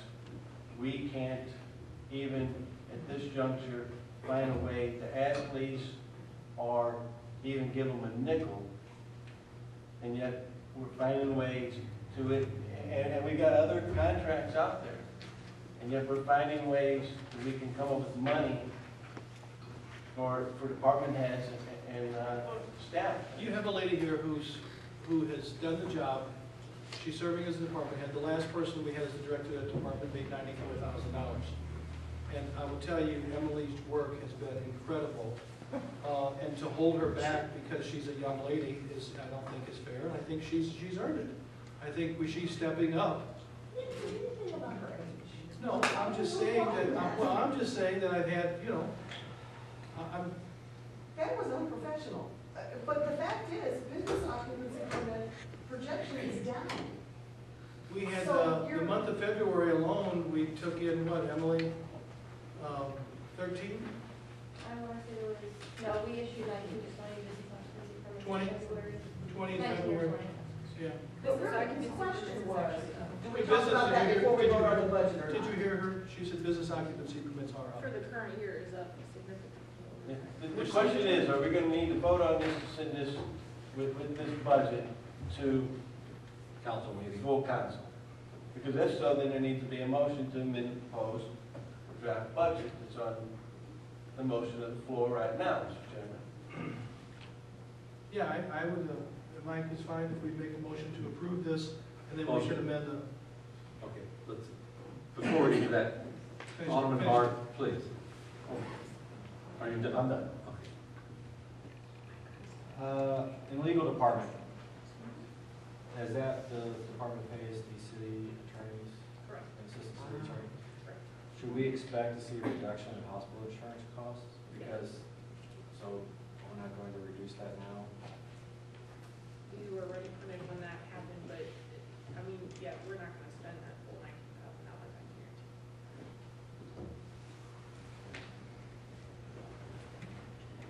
And then, just as a general question, when we approved the 0.25% sales tax, it was anticipated that we were going to be having a much larger surplus than what this budget is projecting. I understand that there are increased costs for fuel and things of the like, but I would like to have seen the surplus much higher. The other thing to keep Where in we're at. mind, like I mentioned at the last finance meeting, was I agree, it's not as high as I wanted it either. But keep in mind, we had budgeted the current year to pay police increases. It didn't happen, they didn't settle. So what I have to do is carry over that money that was budgeted for police increases this year into next year. So there's gonna be, there should be surplus this year that wasn't expected, and I'm carrying over that expense to next year for back pay if the police settle. So, and the back pay is estimated probably about $200,000. So if you add that in that you're having to carry over, you're at about $373,000. That would carry over next year. That would be if I didn't have to carry over that back pay. Does that make sense? And we were shooting for $500,000, we really were. But when gasoline spiked the way it did and a few other things, it's been very, it's been hard to make all that compete. And you know, there is $50,000 for a comp plan that it's not a one-time, never gonna happen again, but it's not gonna be every year. And my understanding is the GIS expenses should Slowly taper. go down, yeah, over the next few years. The first year is the most expensive. Okay. Most of my other questions are already answered. Thank you. Any further questions? Okay, we need to, Alderman Carpenter, I'm sorry. Do we need a motion to amend the particular budget to add the $7,000 in? Approximately $7,000. Ask for the motion, please. Motion by Alderman Meyer. Do I have a second? Second. Second. Discussion? I just want to state, Mr. Chairman, I'm not gonna, it is not nothing personal, it is professional. There's issues this past year that I'm not gonna enumerate. I would be more glad to discuss with the mayor and this folks individually, but I can't justify it. If you wanted to change her title from manager to director, which maybe gives her more clout and that as far as dealing with agencies and et cetera, I would have no problem with that. But to throw in the additional at this time with everybody's, we're still in a terrible economic crisis. We don't have the money to offer raises. And we don't have money to offer raises to other salary staff. And there's multiple elected officials that are intending on giving the legal raises that were passed before we took office back. And I cannot vote for this. It is not justified. I think it's in some ways flying in the face of the taxpayers. Thank you, Alderman. Roll call. Point of clarification, the TIF realignment is for the amount of the salary increase? No, that would be a separate amendment, because we're just saying that the TIF, the funds that were in this budget are in the general fund. Instead of $18,000. Roughly $18,000. And I had said to Jamie that I felt that is legitimate expense that we could do out of TIF 8, and that could be amended there. As she just alluded to, and somebody else asked the question, there is a savings in health insurance in the general fund for the city attorneys that will more than cover for Emily's difference in. I understand that, Your Honor. I understand that these are the type of monies that we should be trying to save up to work with our police department and put more police officers on the streets. And I want to make it clear that I stated earlier, there's things that I brought up in tonight's budget that I'm not gonna amend this evening, but there may be amendments on the council floor, and I wanna make it very clear to everybody sitting here that I don't think this expenditure is justified, and I see forthcoming a amendment on the council floor for the entire council to force everybody to vote on this by trying to extract it out. I just think that this juncture, I don't think it's fair to be offering, raises to other staff members and not others, especially when we can't even meet our own union contracts. Okay, we have roll call of Alderman with the amended issue And this is for the finance department. for finance. Alderman Meyer. Aye. Alderman Anderson. Aye. Alderman Carpenter. Aye. Alderman Hayden. No. Alderman Martinson. Aye. Alderman Elmore. Aye. Alderman Musgrove. Aye. And the chairman votes aye. Vote is 7-1 in favor. Our next item on the agenda, electricity provider. We gotta, actually, that was on the amendment. Amendment, I'm sorry. Now we gotta vote on the budget. Vote on the budget. Decide. Okay, now we got to vote on the budget to, Ask for a motion. I need a motion out there. So moved. So well, we already had a motion out there, already by Dorothy Meyer and second by David Martin. Okay, we have Dorothy Meyer. Aye. Okay, Rob Anderson. Aye. Tim Carpenter. Aye. Joe Hayden. Aye. Dave Martinson. Aye. Phil Elmore. Aye. Jim Musgrove. Aye. And the chairman votes aye. So it's 8-0. The budget will go to council. Both of these will go to council on April the 16th. The electricity provider. JV, I'll turn that over to you, please. Okay, there was memos in each of your packets, about our electricity provider. Currently, we are with Glacial Energy. We have been since probably about May of 2010. Since then, we've experienced dramatic savings over speaking with Amherst. Up until now, we were kind of on an index rate, a market rate that fluctuated, with the market. In the warmer months, we might have paid a little bit more. In the cooler months, we paid a little bit less. It always worked out that we saved quite a bit of money. The current contract we are under is up in May 2012. So what I've been doing for the last month is trying to get quotes from several different providers. Many of them have called me, I've called others. Some have chosen not even to put in a quote because we have a lot of usage, but we have like 230 small accounts. They don't want to deal with all the small accounts. So what I have prepared in front of you, there are 3 quotes I received. This would be going into a fixed rate that would be set for a term of 1 year. No fluctuations, this would be what it is. The lowest quote I have is from Glacial, our current provider. My recommendation is to please stick with Glacial. I've been very happy with them. They do customized billing, which helps my office, posting them to the different areas. Of those 230, 250 accounts, so many are the parks department, so many are administration, so many are sewer plant. It just helps it with our posting purposes. And they are the cheapest. And this actually, the 4.3 cents per kilowatt hour is a lot less than what we're paying now. The average price I'd say is in the mid 5-cent range. So we're going to be experiencing savings here as long as, it goes by usage. We can have a lower price and we have a really bad summer and winter. Might not save money in total, but per kilowatt hour, you're saving quite a bit. Mr. Chairman, I'll make a motion that we go with staff's recommendation of Glacial. And I also want to compliment Jamie. We got minimum three bids. I think that's, the public likes to see at least 3 bids, and somebody we can work with, and this is a nice report. Do I have a second? Second by Dave Martinson. Discussion? Roll call of Alderman. Dorothy Meyer. Aye. Rob Anderson. Tim Carpenter. Aye. Joe Hayden. Aye. Dave Martinson. Aye. Phil Elmore. Jim Musgrove. Aye. And the chairman votes aye. That's 8-0, and this will go to council April the 16th. Okay. The housing phone system. Rich Peppers, would you step forward, please?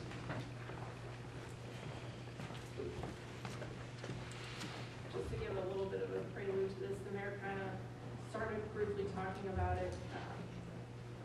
obviously we came to this committee several months ago and switching to Windstream and from AT&T. As you all know, we've had several issues with that, but we're well on our way now to all the savings.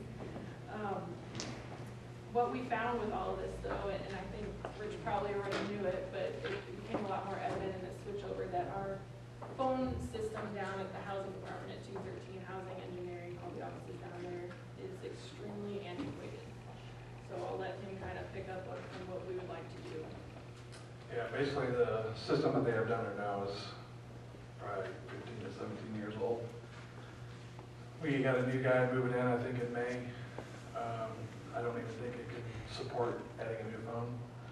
So the new system will also give us back our extension features where we can extension dial each other like we were able to before. And then when we switched to Windstream, that went away.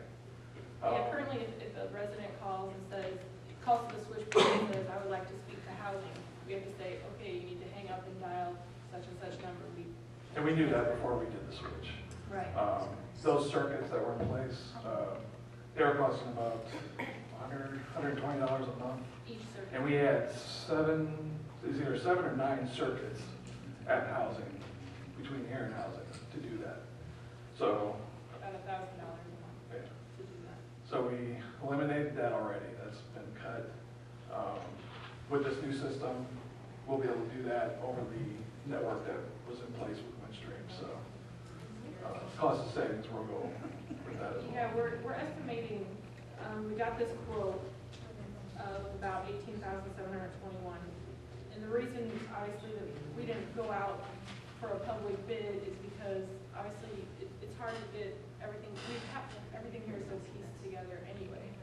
It seems common sense to use our current phone equipment provider to add new phones. If we start going with different people, then the systems might not be compatible. Correct.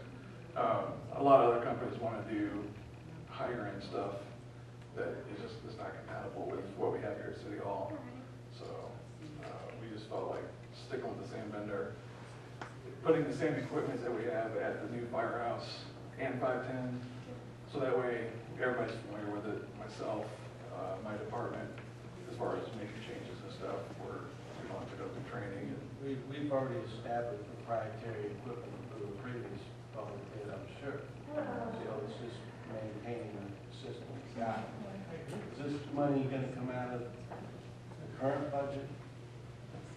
We were hoping to be able to get this done by April 30th. In all likelihood, that's not going to happen. So what will have to happen is we do have the funds available in the current year budget. Like the mayor mentioned, my housing department didn't spend near the amount of money we had budgeted in demolitions and tree removals and that sort of thing. So there's more than enough to cover this. The mayor's mentioned possibly taking it out of TIP as well. It's not going to happen until May, probably, that we would get the bill, that everything would be settled. So by then I'll have a source. But either one, I feel comfortable that we have the money there. And if I'm hearing right, Mr. Peppers, so this is put it into, I actually called City Hall one time trying to get somebody, and they told me I had to hang up and call another number, which, you know, I didn't understand what was going on until they explained to me what the system was, which is certainly aggravating to the general public. Yes, it is. And yes, that will be fixed. Mr. Chairman, I'll make a motion to approve the staff recommendation to utilize the money from the existing account that staff has provided, and if we can't complete it before April 30th, then the appropriate transfers will be moved over to the next budget. All right, I have a motion by Alderman Haig. Do I have a second out there? Second. Second by Alderman Meyer. Discussion. Roll call of Alderman. Dorothy Meyer. Aye. Rob Anderson. Aye. Tim Carpenter. Aye. Joe Haig. Aye. Dave Martinson. Aye. Bill Elmore. Aye. Jim Musgrove. Aye. And the chairman votes aye. So that's 8-0. Rich, thank you so much. All right. Consider approval of Belleville Community Development Corporation for construction of a single-family home at number 10, Janine Drive. Eric, I turn over to you, please. Yes, we've been down this road before, so to speak. The CDC They build single-family homes for low-income folks. We've partnered with them 3 or 4 other times on similar projects in various locations throughout town. They're working with the Advanced Construction Program, Level 201, where they build a home. They do have supervisors from the trades who work with the students to build these homes. These are 3-bedroom, 2-bath, single-family homes that'll be owned. They're not rentals. They're home purchases. They've requested sales tax abatement on building materials. The cost of the homes would be about $143,000, and sales tax abatement would be about $8,600. And as I said, we've done at least 3 other projects exactly like this. It's the same floor plan, a little bit different configuration, same floor plan as the others, and it's been a very successful program. This is where the house from 8th Street, is one on 8th Street, isn't that? One on 8th Street, Yes. right, and This is one part of on that program? Yes. Motion to approve. Second. We had a motion by Alderman Meyer, second by Alderman Elmore. Discussion. Roll call of Alderman. Dorothy Meyer. Aye. Rob Anderson. Aye. Tim Carpenter. Aye. Joe Hayden. Aye. Dave Martinson. Aye. Phil Elmore. Aye. Jim Musgrove. Aye. And the chairman votes aye. 8-0. Thank you, Harry. We have requests from Larry Budge. Sorry, Larry. New roof for plan for Turner Hall. This is on the agenda in March, and I'm going to turn it over to the mayor. Well, we talked about this a little bit. I mean, Larry, you came to us and you said 20 or 30,000 on the patch, and 100 and how much for a whole new roof? 133. 133. We do not have anything in this budget. We do have in this TIF 1 and 2, and I don't think Tim probably did still count, but we have parking lot repairs and some sidewalk repairs that are in the budget. If you vote to amend the budget, I just caution you again about, until we get some answers from Senator Claiborne and from Mr. Narber, which I still don't, as of this morning, I did not have, whether or not we could extend a TIF, whether or not he firmly believes that we could issue a new TIF in that, for that building and be successful. Mr. Mayor, when you're talking in that perspective, you're talking it in a perspective of if the city is going to take over this building and maintain it perpetually. And yet there's been interest and elements out there of groups that want to take it over and do their own thing in a similar fashion that we've done with other entities. We sold Lindenwood, the old Belleville West for $1. And Mr. Hayden, we have had a committee. We asked for proposals. We did spend on $100 value, but we did spend probably, what, Jamie, over $1,000 or more on advertising. When we tried to get interested people, we advertised in historical periodicals and the Post-Dispatch, et cetera. Jerry Turner and some of you sat on that committee here. When Mike sat on the committee, right, Mike? And we explored this. And what we said was there any entity that had any money to put forward at all, as far as a match or some upfront money to be a partner? And really at this time, in my last conversation with Larry, and Jerry said it with me in several meetings, there's really no money at this time at all from the private sector at all that's guaranteed. And I would just caution the council that, you know, if we started, then the next thing we'll say is, well, you use taxpayers' dollars and now you're wasting it because you're doing nothing else. All I'm asking for is a plan. If they come forward, if your group can muster up some pledge of a sizable chunk of money, I mean, then it might be behooving for this council to give you the building. But I think, you know, we inherited this building not by surprise, but it came on us after the whole deal with keeping the YMCA in Belleville and building the new Central Junior High School. And it was transferred to us, but I will tell you, in the last 4 years of this economy, we have not seen fit to stick money into a building that, by your own admission, does not still have any fundable sources that are directly for sure connected with it, that are pledged of any great amount, of any sizable amount of money. We know that to remodel that extensively, you're talking several $1 million. And I just based that on 510 West Main cost us about 1.75 to remodel, and it was a little bit bigger than half as big of the Turner Hall. I think it's just a little bit more than half the square footage, and it was actually in better shape. So we spent 1.75 on a building about half the size in better shape. So I don't think I'm too far wrong when you're talking $3 to $4 million easily to renovate the Turner Hall.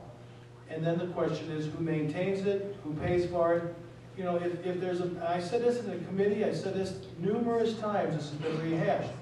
If there's $1 million out there that's pledged, that's been raised or pledged for this, I'm all ears. But we have, right now as of today, we're no further along other than asking the city now to put a partial or a new roof on it.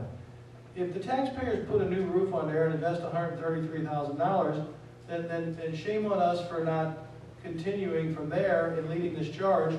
And I just don't think right now. Something's going to have to be cut from the TIF budgets, repairing curbs, sidewalks, parking lots, to do this even $30,000 partial. You could cut $100,000 from the Meredith building. Well, but you know, this council voted that Meredith project was very important to control that property on the public square. I understand that, John. We can always change our mind. Well, we can't change the use of that property because it's in a deed restriction. Not if we renegotiate. You got $100,000 sitting there with demo that can be used towards a project like this, and $100,000 well, we have can be used to study for a new pool that we could name after his daughter.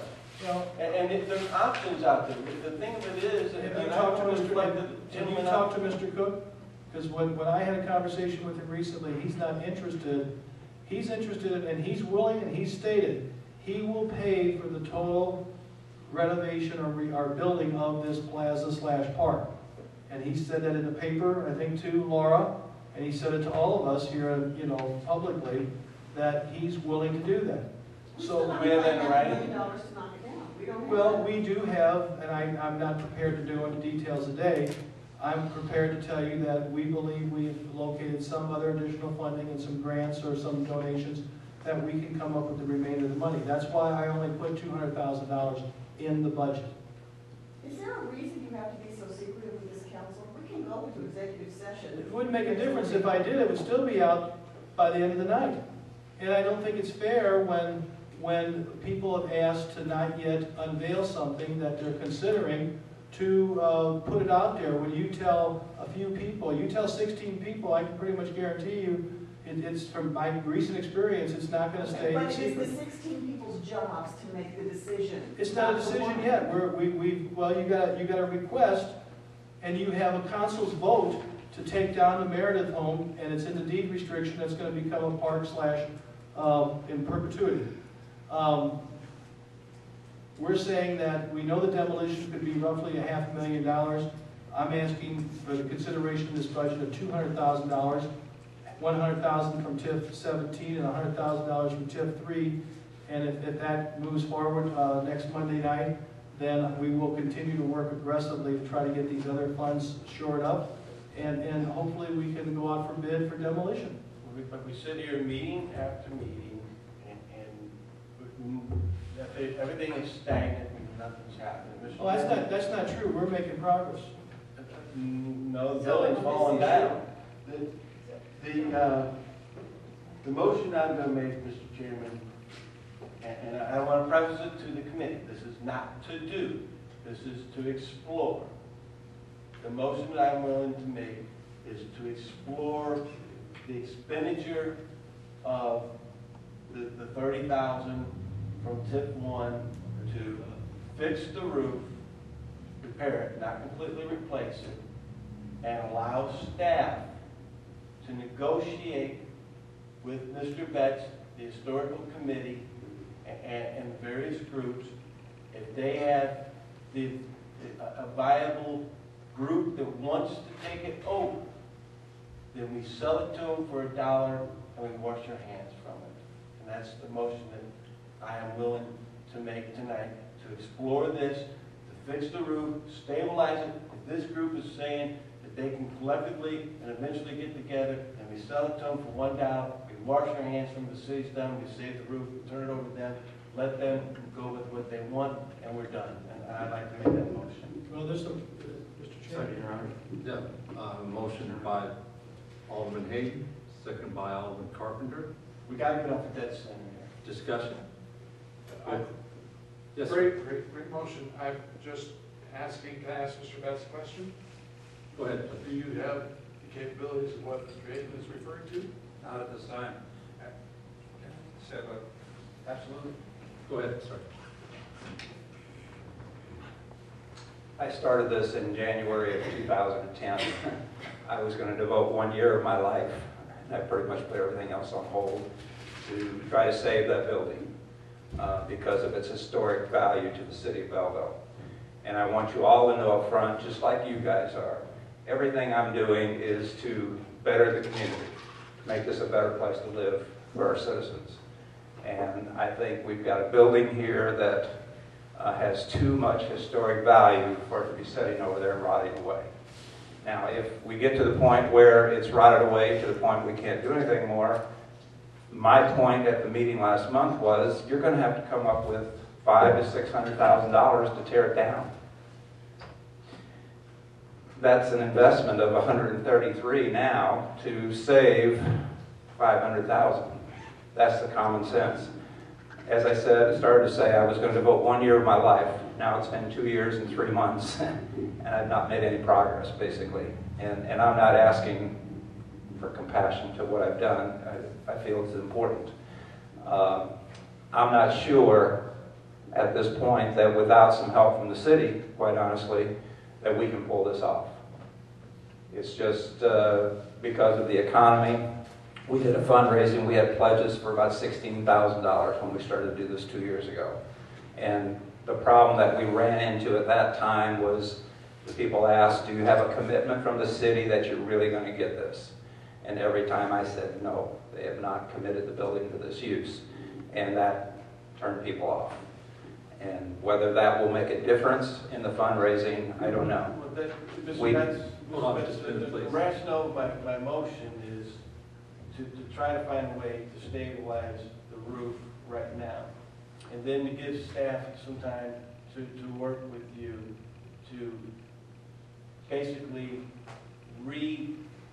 analyze with the people you discussed before and see if those people would be interested. Because I think once they know that the roof is going to be stabilized and you have the ability to take ownership, I think that that gives you the ability to move forward and try to collect and negotiate to get donations. And as far as the city's involvement, that can always be reanalyzed, and I think the city would be willing to work with the group. But right now, where we're at, we're sitting here spinning in circles, and this is where I'm trying to get it off the dead center. Would you be willing, I guess my question is, in the next month or so, to sit down with some of these other groups that you have dealt with in the past and say, this is where the city's at, the city's willing to put on, to patch the roof, to stabilize it. Would you guys be willing to sit down with me and see if we can't put together a concrete, thing to come back and Absolutely. Can we get other discussion, then I'll answer that. Sure.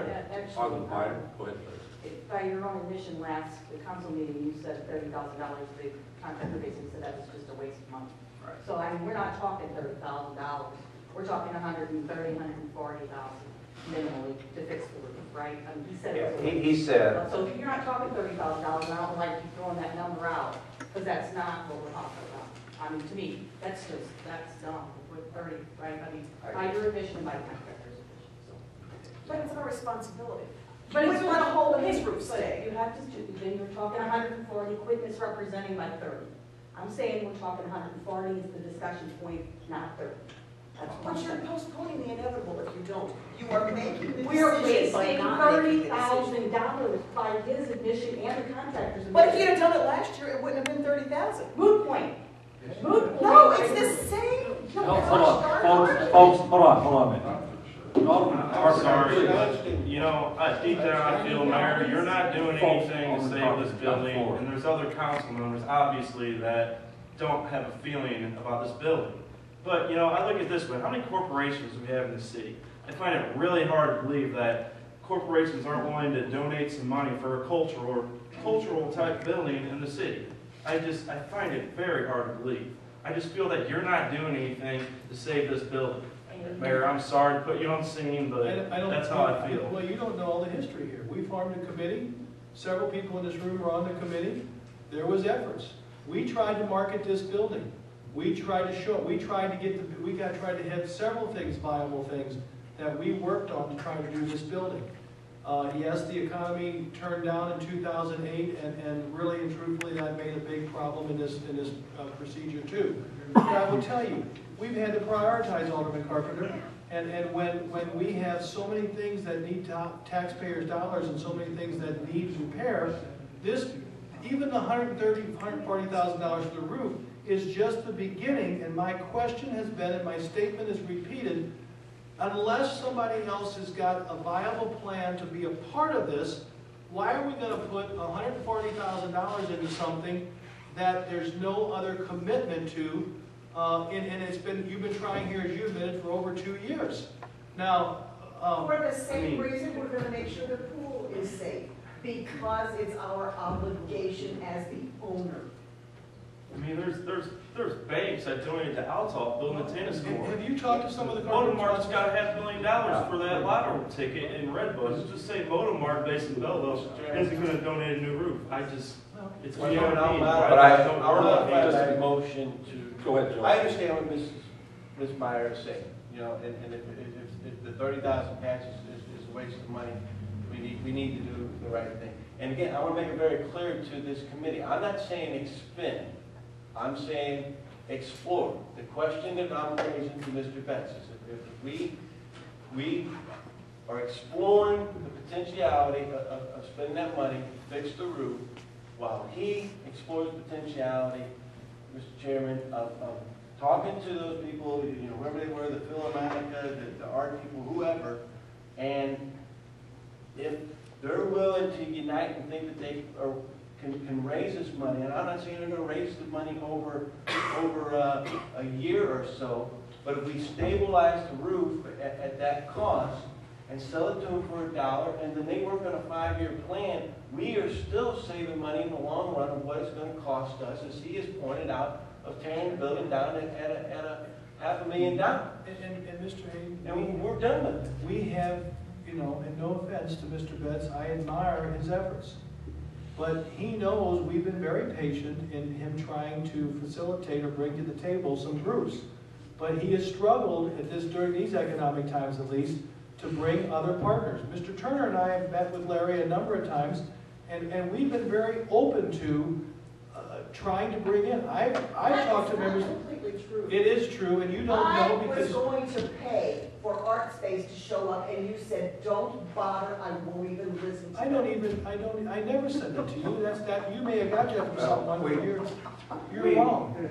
We offered to bring art space in at our expense and discuss development of the building, and you turned that down. You said that we wouldn't look at that.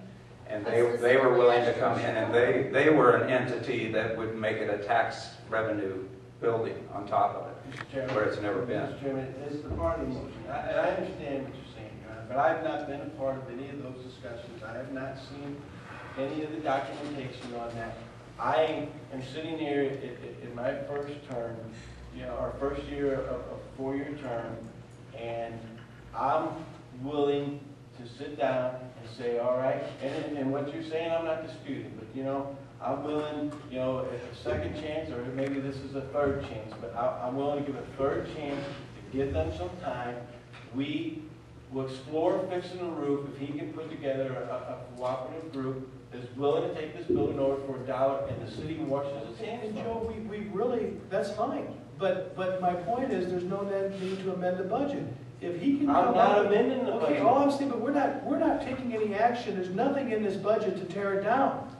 All we're saying is, if he can come up with some people back to the table again, that want to He invest. can't go to the people, Mayor, he can't go to the people unless he's got some firm kind of commitment that at least the roof is gonna be stable. I don't know how we can make firm commitment on the roof when there's no other commitment in all this 2 years plus.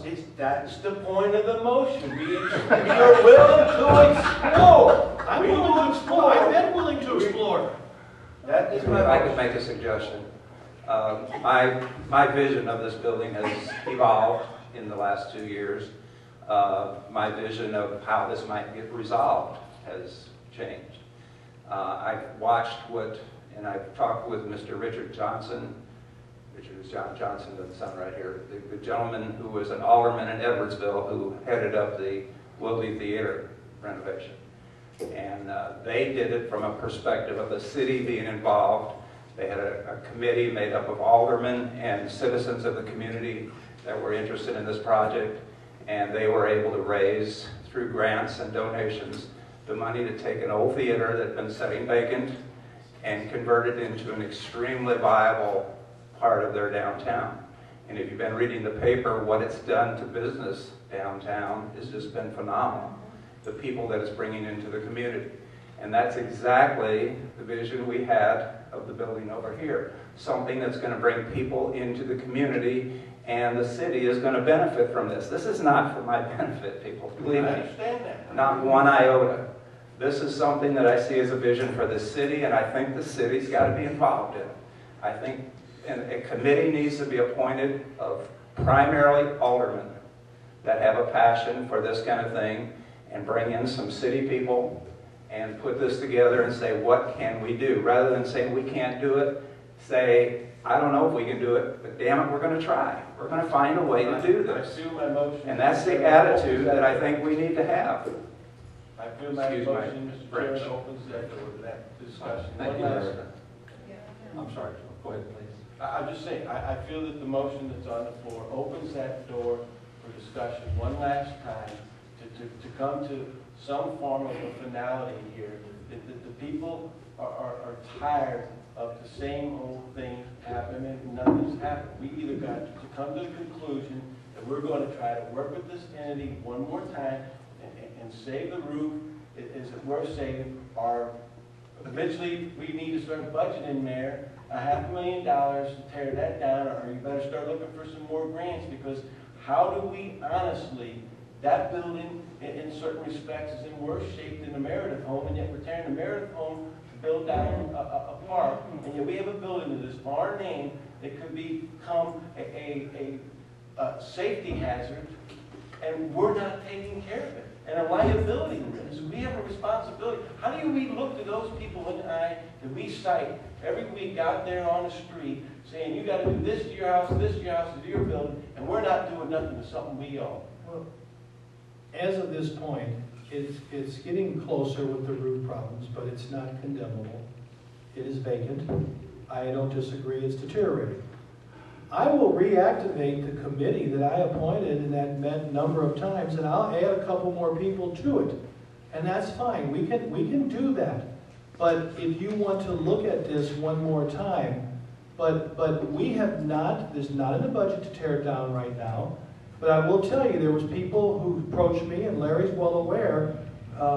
Judy Belleville came how many times to my office and said, the city should pay the $4 million. And I said, we can't do that. It's ridiculous. You need to do this. And I think all I Don't have... ask me to help write a grant. You don't know. You were not in the meeting. Now, all I'm saying is, if you want to reconvene the committee again, I'll reconvene the committee. We had Jack Lachine on there. Jack's a very historic person. Jack tried hard to reach out. Can I address that? Hang on a second. So it was a pretty balanced group that we tried to get people on there. Now, I'll reconvene the group, and I'll even add a couple other names, and I'll sit and talk with Larry about that, okay? But we've got to see some movement on the part. If you want to talk about reaching out to the corporate part of this community, I'm all for it. But we've had 2 years. I've been just asking for somebody to come up with some match before the city ventures into another program. We have Gustav Kerner, which is our building. We've gotten several grants. They've done fundraising, and that's not completed. And that's a city project. So we've got a project right now. We haven't, it's not in the budget this year. I understand. So, I mean, the city's never put any money in Gustav Kerner, right? well, the city wrote the grants, and we've done different things. So far, we've not, but Gustav Kerner's not into a TIF district either. I thought they did it all on their own, is what I'm saying. Well, we've supported them in various in-kind ways, and I don't know, we might have had a match to the one grant that the city came up with. That was back when Chairman Kern was still mayor. I can't say for sure. There might have been some match money there, wasn't there, Harry? Yeah, probably, it's been so long. It's been so long ago, but it is our building, and we've been trying to work on that. All I'm saying is, these projects are great, but we've got to have, and unfortunately, we've fallen on a time when people's donations and the economy and these types of things are at an all-time low, as far as people. I don't dispute that. I don't dispute that.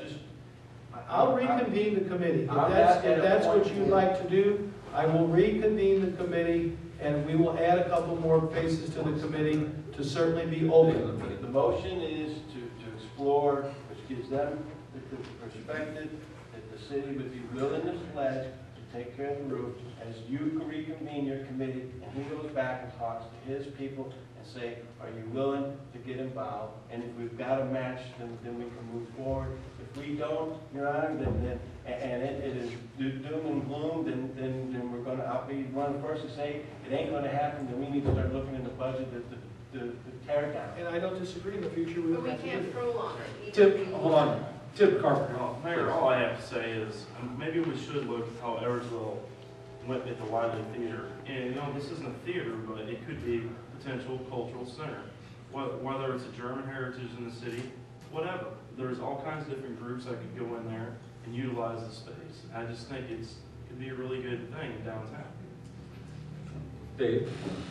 Yeah, Mr. Chairman, before everybody, I don't want to throw anybody a curveball here, but if the committee gets reconvened, I recommend the fire chief check the codes. A big portion of that building is bowstring construction, and codes are changing. I don't know what our codes have changed. I've been away from them for 5 years almost. And it's very dangerous type of building construction as far as firefighting is concerned. It's the same type of construction that United Methodist Church had. And that building went to the ground because it was unsafe to put firefighters in it. So that needs to be looked at. I'm sorry? The Schifferdeck report? Yes. Yes, that was all bowstring. And the fire got so bad, we had to pull everybody out, and it collapsed because there's nothing to support the middle of the building. That needs to be looked at. I think that's a good point. I would strongly recommend that you appoint a new committee. Well, I think there's some people in the committee who may not want to serve again, but I think there's some people in the committee that need to be asked. If you want to submit a few more names to me, or if you don't have the current list, I'll dig it out tomorrow. I don't have it off the top of my head. And I'll sit with you in the next few days, and I'll bring back to the council next week a list to put on the committee to sit down and review. But I want to say again, you know for a fact that I welcome to sit down with the Philharmonic. I talked to Robert. Now, you told me Robert wasn't... Robert's not the guy to talk to. I understand, but Robert is the conductor of the Philharmonic. But he's an employee. Okay. He's simply an employee. The board of directors makes all the decisions. But all I can tell you is I talked to Robert on several occasions and said, Robert, if the Philharmonic, our Philharmonic with the culture history, if you're really interested, somebody needs to come to my office and come, let's talk. We've never seen them. I've tried to get them worked out. I've made the overtures to get them hooked up with Lindenwood as far as practicing and using their facilities. But they charge them rent. No, I had that, I think, worked out, and they've still not come back to me for that meeting. Well, we're getting a little silly details here perhaps, but Lindenwood, when Robert Howard went to them to tell them how he would like to have it set up. They ignored everything he said, so he wasn't interested at I that told point. Robert I'd be an advocate. I think the city needs to be involved in this. When the city goes to Walmart and says, we're looking for a donation to build a cultural center, whatever we decide, that's going to have so much more clout than if I go there. If you go to the Bank of America, and I went to them and they said, we have funds for that we give out every year. If I go there and say the city is behind this, that's clout. I'll further amend the motion, Mr. Chairman, have the mayor reconvene the committee as proposed and bring it back to the Finance Committee to look I at. apologize, just for record purposes, will you repeat your motion? I think it's changed. Yes. The motion is to explore an expenditure and potential pledge of $130,000 to fix the roof of the Turner Building. It's not to spend. And to ask Mr. Betts of the Historical Society to talk with his various groups, such as the Philharmonic and others. In the meantime, the mayor will reconvene the committee that will be brought before the Finance Committee. And this way, I would hope between Your Honor, who you put and Mr. Betts suggests, we can get a viable committee to look at it. If we've got a viable committee that can move us forward, Mr. Betts and his group we feel is a viable organization, then we will then expend the $130,000 and consider giving it to them for $1 and move on. Okay, we had the motion by Alderman Hayes, second by Alderman Carpenter. Okay. And I appreciate you pointing out the difference in the patch and I remember the 30, but it's All better those- if we can do it right. All those in favor say aye. Hold it, I think we need a roll call. Need a roll call? Okay, roll call of Alderman. Meyer? Alderman Meyer? No. No. Alderman Anderson? No. Alderman Carpenter? Aye. Alderman Hayden? Aye. Alderman Martinson? No. Alderman Elmore? Aye. Alderman Musgrove? No. Alderman, and the chairman votes no. So it's 5-3. And I'll still go ahead and entertain, if the group wants to, I'll pull out the committee. If you want to, talk to those people again, Larry, there's been no talking to that, nobody's asked me to reconvene that committee in 2 years. The group ain't gonna do nothing, Your Honor, when the city isn't gonna be backing it. Basically, what you've done in the act said the city doesn't want to do nothing, so you might as well start budgeting to tear it down. There you go. That's where you're at, Your Honor. Yep. That's what you and your party just did. That's what you told me. Okay, let's go on to the next It's a point. good place for a parking lot. Very much so. Very much parking lot. Okay, close the full checking account and the fund. David, I'll turn that over to you, please. Okay. This is just kind of an accounting cleanup work since you guys voted on closing the pool next year. I asked for a motion to close the checking account and fund, obviously, as a new pool or recreation center looking in the future. We have a motion by Alderman Meyer. Do we have a second? Second by Alderman Elmore. Discussion? Roll call of Alderman. Dorothy Meyer. Aye. Rob Anderson. Tim Carpenter. No. Joe Hayden. Aye. Dave Martinson. Aye. Phil Elmore. Jim Musgrove. Aye. And chairman votes aye. So that was 7-1. We are to the budget amendments. Jamie? Yeah, these are the final budget amendments of the year. Mainly moving money between some of the line items. Certain departments are over on one line item, they have to move it from another line item. There's any specific questions. The property tax. The property tax, I'm decreasing, we always estimate each year that is on any property that we purchase, that we owe the taxes on in the year of purchase by the property. Also, we have agreements with some of the fire protection districts. It's state statute, we have to pay for 5 years. Right. Yeah. there was money left in that, and our operating supplies had gone over, mainly we had to buy a lot more checks to issue all of our wheel tax refunds. Tip number 15, Carlisle Greenmount rebates. Those are all the payments that we issue to UMD, the trustee, for the debt payments, and I usually budgeted, you know, the revenue that came in, real estate taxes all go out to those payments, and we receive more real estate taxes than I budgeted, so we're paying out more to the trustee to pay off the debt than I budgeted. So we initially budgeted $1,200,000, we need $131,000. Right, I originally budgeted 1.2 million in real estate tax revenue there, which would go out to the debt payments. We actually received 1,331,000 in revenue, so we have to pay all that out. Tip 18, Shield Street, Yes. what is that? That was an additional demolition that came through in this Shield Street area. There was more than enough cash there, but it hadn't been originally budgeted, or I guess it was over the original budget. There was some extra work that had to be done with anticipated. Thank you. Thank you. Okay, we have the budget amendments as proposed by Jamie. I have a motion to accept. Motion by Alderman Meyer. Do I have a second? Second. Second by Alderman Musgrove. Discussion? Roll call of Alderman. Dorothy Meyer. Aye. Rob Anderson. Aye. Tim Carpenter. No. Joe Hayden. Aye. Dave Martinson. Aye. Bill Elmore.